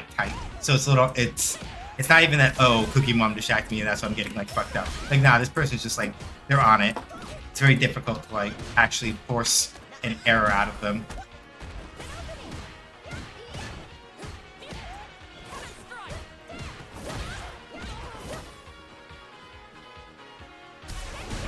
Nah, they're not. They're not. Oh.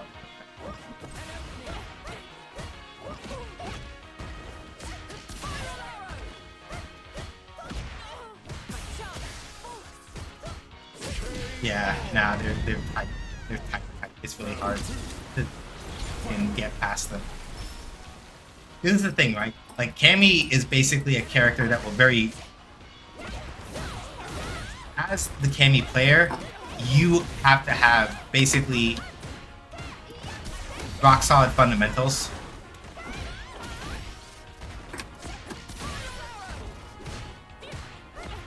But because you don't have a lot of like silly bullshit to play with, really, you have a lot of strike throw mix, and that's primarily it.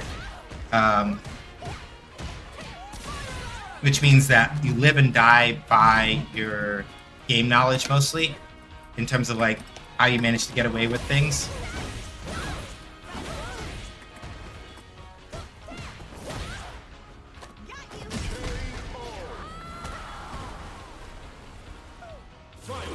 And so But the reward for that is that while Cammy is extremely that's plus as fuck. I didn't press a button and I'm proud of that.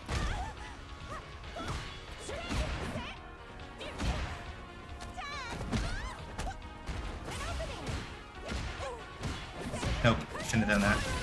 Like, so you have to be really on point because, like, while Cammy basically has minimal frills, as, like, as you as the person playing her, you have strike throw and a couple of uncooked.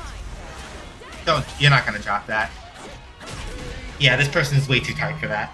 So essentially speaking, with Cammy, it's one of those things where while you don't have a lot of like really silly tricks in terms of like standing overheads or things like that, if you understand your fundamentals really well, Cammy becomes a very strong character because she will basically just fucking pressure the fuck out of you, and this happens. But yeah, Sagat, generally speaking, especially for this game, I feel like he benefits a lot from the fact that this game is very swingy, and he already does a lot of damage off of not minimal effort, that's a lot, right? But it's more that, like, especially when in situations where he gets to punish using his normals, he is very good at making people kind of like scream, "Oh Jesus, what the fuck just happened to my life?"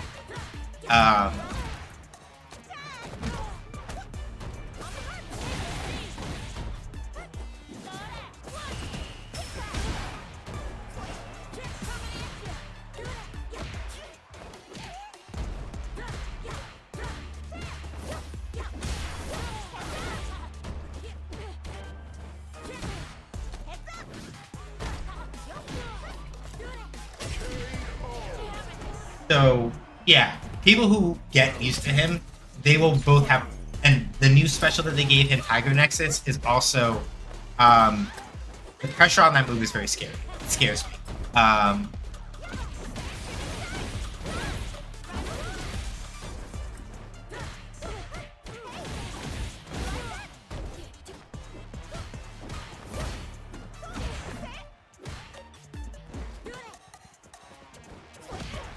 Cut the slide and got fucking popped for it.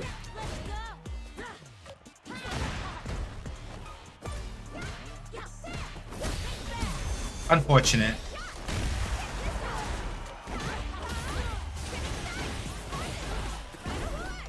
All the times for that to miss.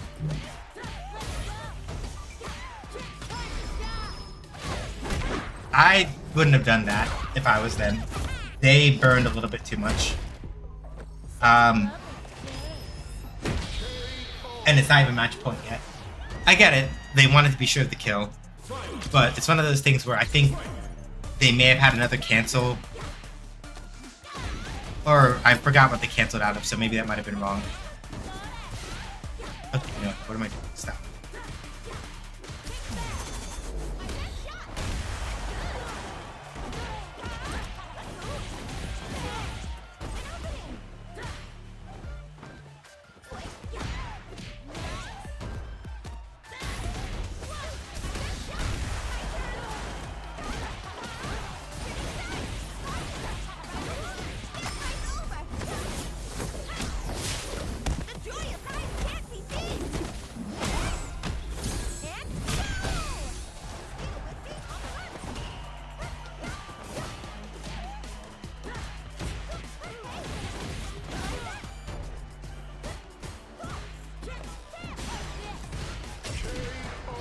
That's all I have to do. Get literally juggled. I love that move. Yeah, Song of the Grasslands is a really fun super art. They did a really good job with it. Hey Cosmic, it's going.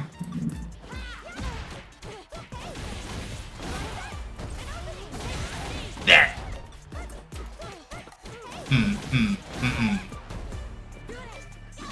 Yeah, good sweep.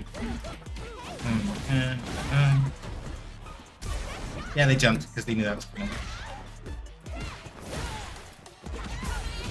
Put up.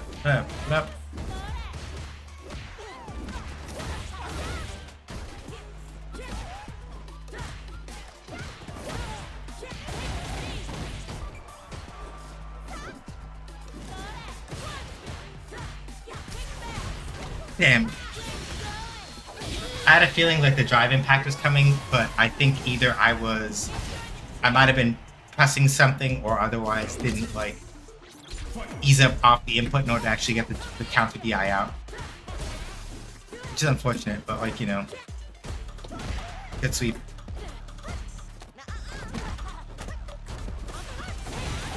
Yeah.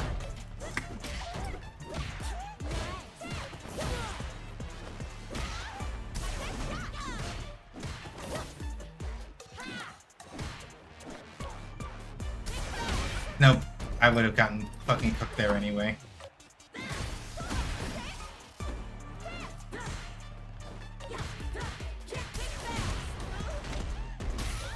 Nah. Alright.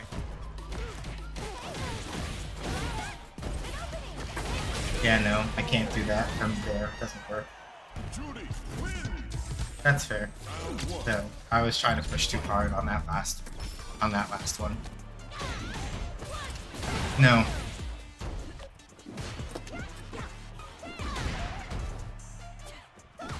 Looking forward to Lucy for Strive at the end of the month. I think it's going to be similar to 21. Yeah, looks like it. I'm not quite ready to go back to Strive yet. When Jam's out.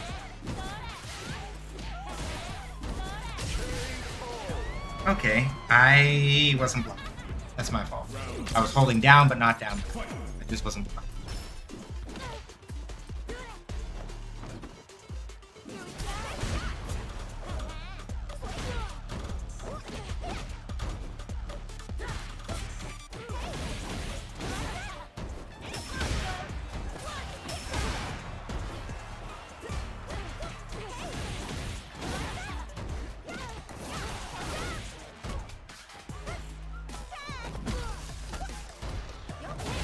Yeah, OD, that's fine.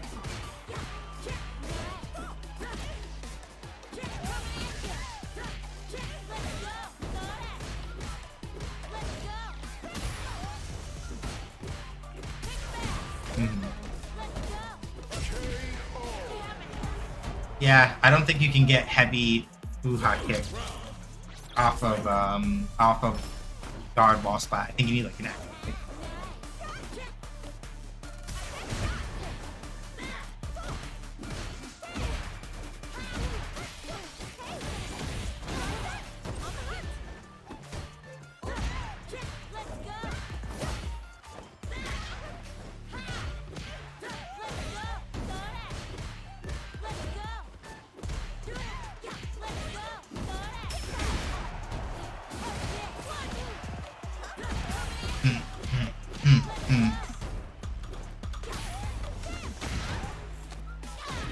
Yeah. Judy, win! Yeah, from the way that a lot of her moves and stuff work, it looks like that is a pretty accurate assessment.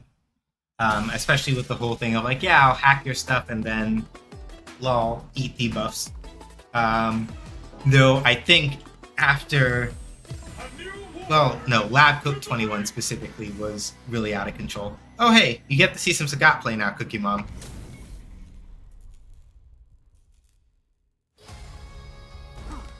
Round one. Fight! But how are you doing? Also, Cosmic. I know I said hello when you came in, but also, how are you doing? Like me. Yeah, you didn't. Sure.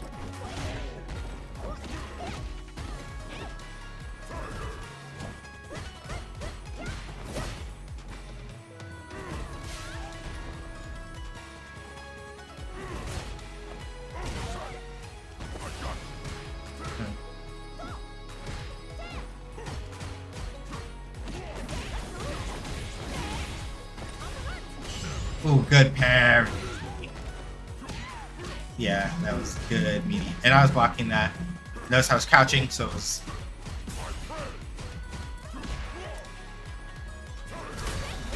Yeah.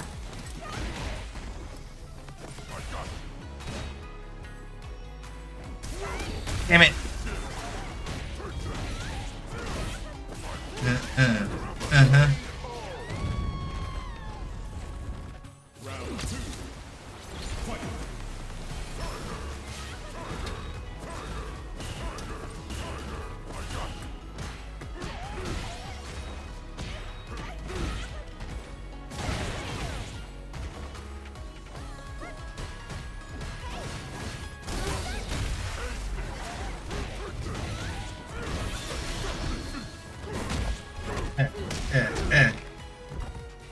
Well, he's alright, trying to run some health wise and activity wise surviving. Yeah. Yeah. Cooked.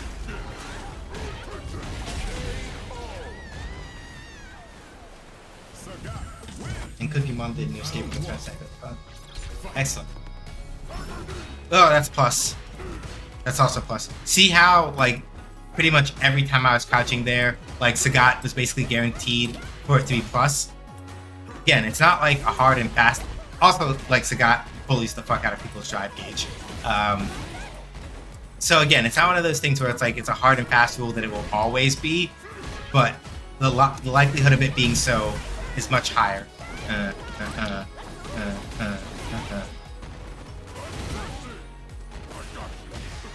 That armor is real good too. I mean, his drive impact is his drive impact. It happens to be that, yeah, his reach, again, because it's like Sagat and it's like long limbs and shit, it kind of makes sense.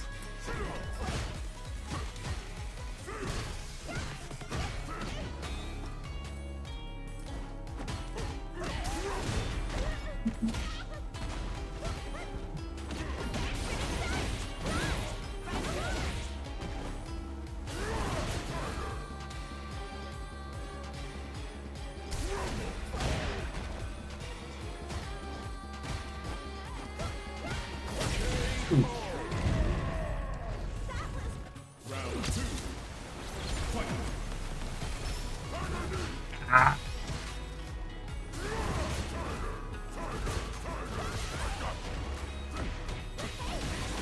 There we go. Right, he's crouching. Blah. Uppercut.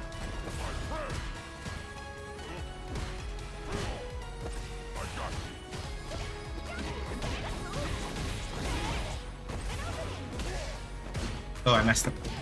I messed up the confirm. Cut. Ah! I don't know. I couldn't tell if that was. I couldn't tell if that was his 5 HK or 6 HK. If it was his 6. Fair.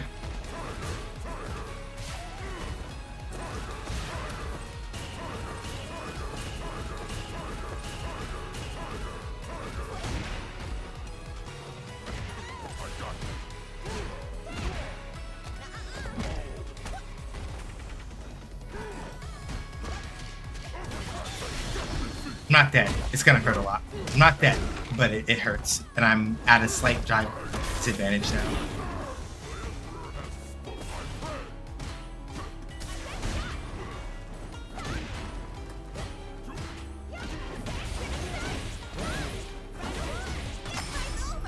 Ah, it's gonna miss. I messed up. Should have done medium my own corner if I was gonna do that.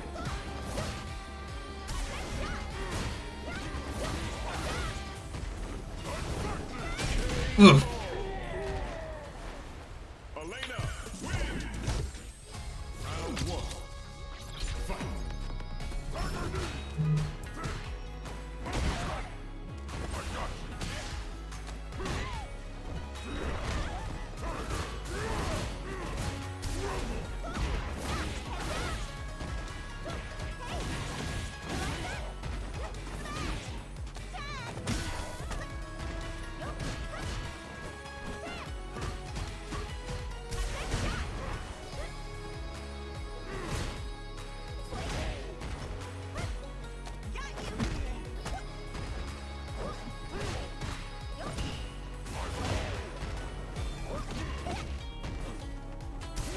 Fight!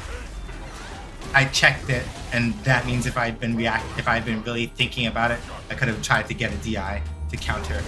Oh.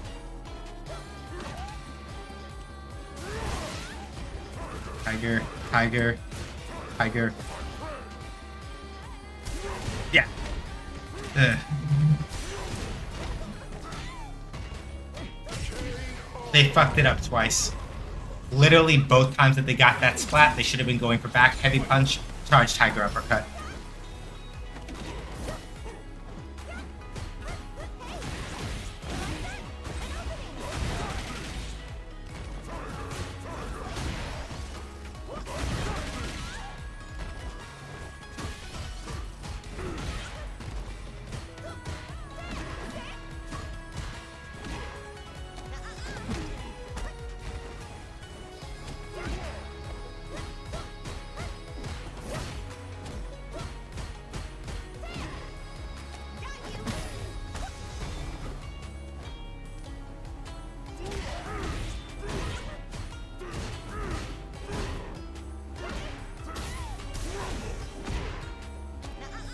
I messed up.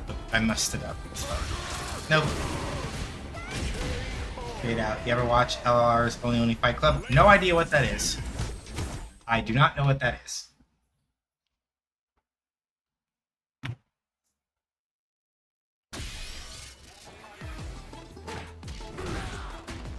I like how I said I was gonna like stop at like the quarter of the hour, and it's already half past, and I'm like, nope, we're gonna just keep going. All right, I'm gonna let this one be the last. I'll let this set with this Kimberly be the last one. I should chill out and do some other stuff.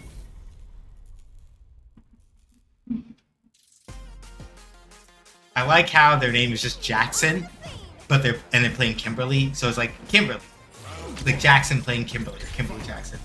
Diamond player on the team continue being changed and they're up to goal. Okay, that's good. I like that.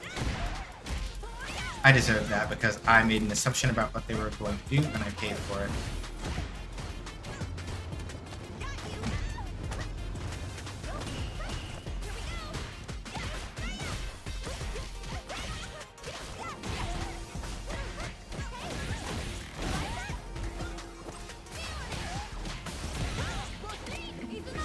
Yep.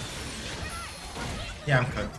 Lucian beats, gets the kill, and well, that's good. The thing about fighting is in particular is that like mentorship does a lot for like actually helping retain new blood.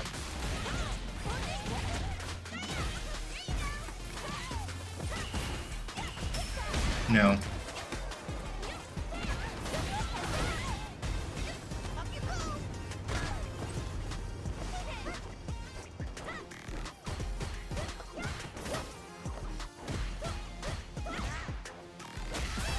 No.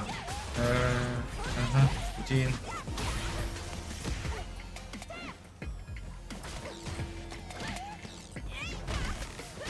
Yeah. Because mentorship helps get over like one of the bigger mental unions and guilds from Millennia. Yeah, pretty much. I didn't get to read the article all the way, but there is an article I read somewhat recently that sort of posits that, in particular now, one of the bigger sort of roadblocks to like, at least if you're trying to like really get into fighting games, like past a certain point, now it's cost, and it's mostly a matter of like, you know, does your area have really competitive locals and things like that? And they don't have to be like super sweaty necessarily when I say competitive, but I mean like locals where people are showing up and doing things. There might be a lot of you, but though like a bigger player pool is more so better for longevity in the sense of like just getting a wide variety of skill sets. But even if you don't have that much, if you have, yeah, first thing that Mena did, yep, exactly. This is not going to do killing damage, but it will do enough. I want to put this Kimberly in a position where they sweat a little bit.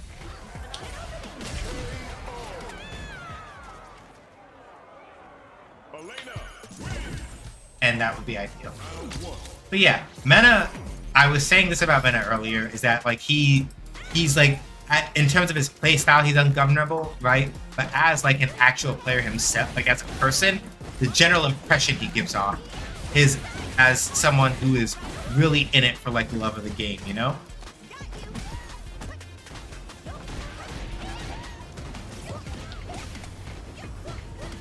And he's someone who like actively really understands that, you know, this is not something that somebody does on their own. And yeah, Cat was that's the thing, right? Like if you don't have locals, it does become a lot harder.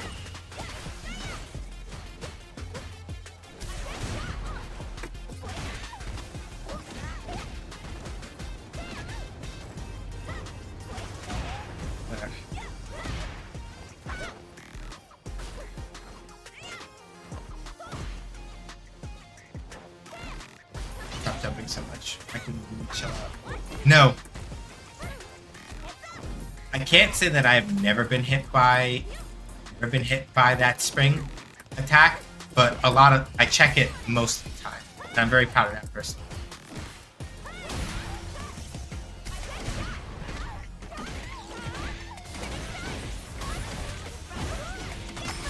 Yeah, you're cooked now. The joy of life can't be beat.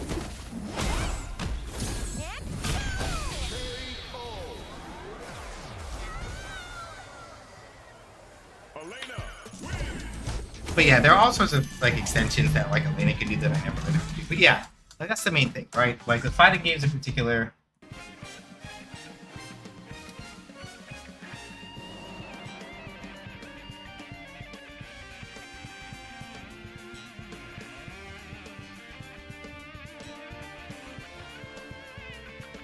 Like with fighting games in particular, right?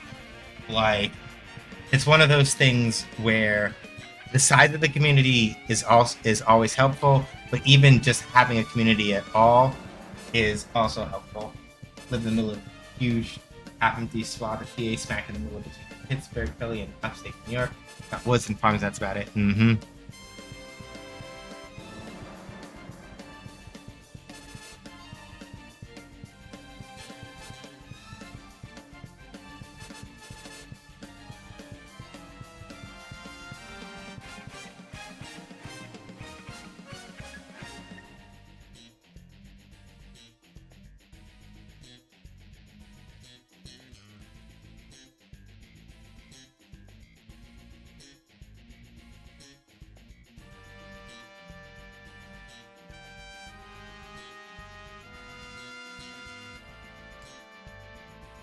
But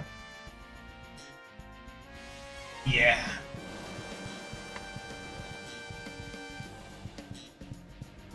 And that's the thing, right? Like, were it in your ability to make it out to Pittsburgh or Philly consistently, you'd be good. But, like, I also understand for various reasons, obviously, that's not practical. In my case, it's complicated because while I can, like, basically speaking, the locals that I'd be going to, essentially, if I'm really looking to, like, sweat, I'd be going down to next level. But that's, like, relatively deep down in Brooklyn. And the main thing mostly that stopped me, the main thing that stopped me from going to next level a lot, aside, was just that I was basically working a lot and I didn't really have time on the weekends to really make it down there.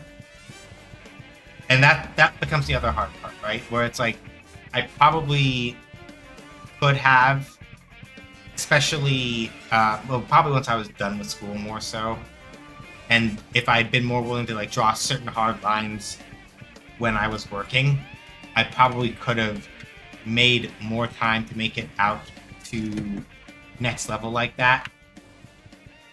But it's also one of those things where, like, at least where I was living for a lot of the time, getting down to next level was still relative effort insofar as I would have to transfer trains at very specific spots in order to make sure that I make it, in order to make sure that, you know, I make it out in time and all that other stuff.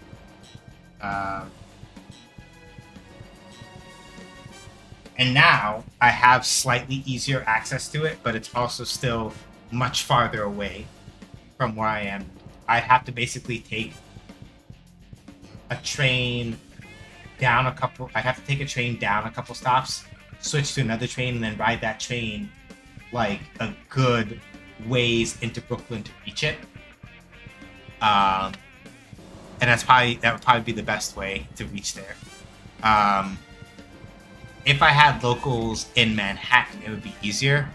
Brooklyn is not impossible to reach, but it takes a while, and so that effort is just like, wait.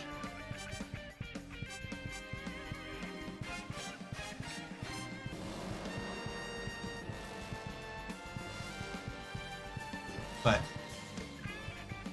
all right, y'all.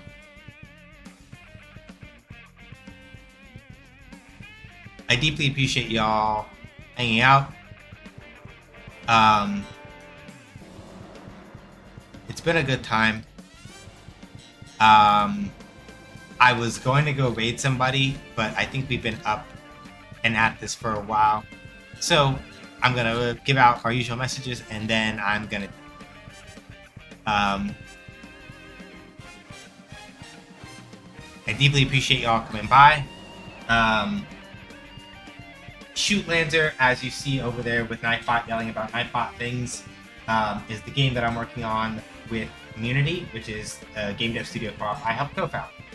We will be at Play NYC next weekend from like Friday to Sunday.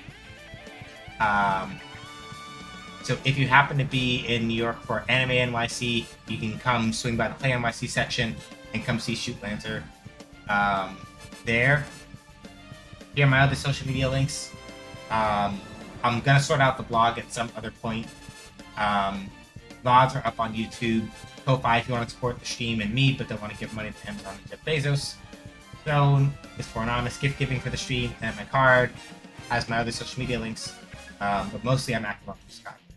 And then if you want to hang out with us when we're not doing stream stuff, join us on Guilded. You do have to make a Roblox account in order to join, but you don't have to play Roblox.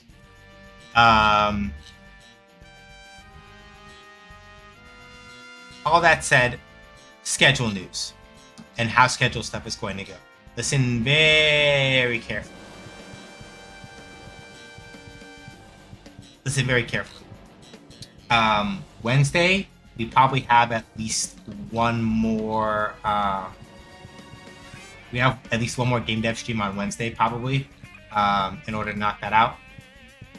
However, next Friday and next Sunday, so this Sunday and this Wednesday, we have stream.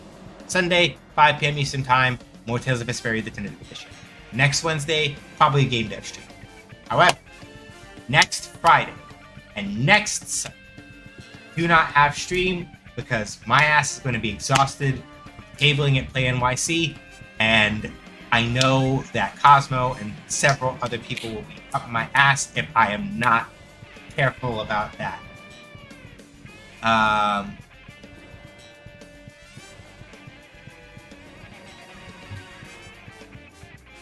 I am absolutely aware of that fact. So, this upcoming Sunday, yes, we are going to be streaming. Next Wednesday, yes, we are going to be streaming. However, next Friday and next Sunday, we will not be. I will remind y'all of this on Wednesday. Anyway, thank y'all. Appreciate y'all. I'm gonna go figure out food and some other stuff and all that other good kind. Thank y'all for coming by. Deeply appreciate you. Stay safe, wash your hands, wear a mask if you go outside, be excellent to each other, but not to bigots, racists, TERFs, sexists, anti-queer folks, or fascists. Remember, Black Lives Matter, trans rights and reproductive rights are human rights. Palestine, Sudan, the Congo, New Caledonia must all be free. None of us are free till we're all free. I may say it again. Be excellent to each other, but not the bigots, racist, terrorists, sexist, anti-queer folks, or fascists, or AI people, generative AI people, I should say. Don't trust them. If somebody tells you that you can use ChatGPT, no, don't trust them. Don't do that. Anyway, thank y'all. Deeply appreciate it. Let's get up out of here. Deuces. Catch on the flip.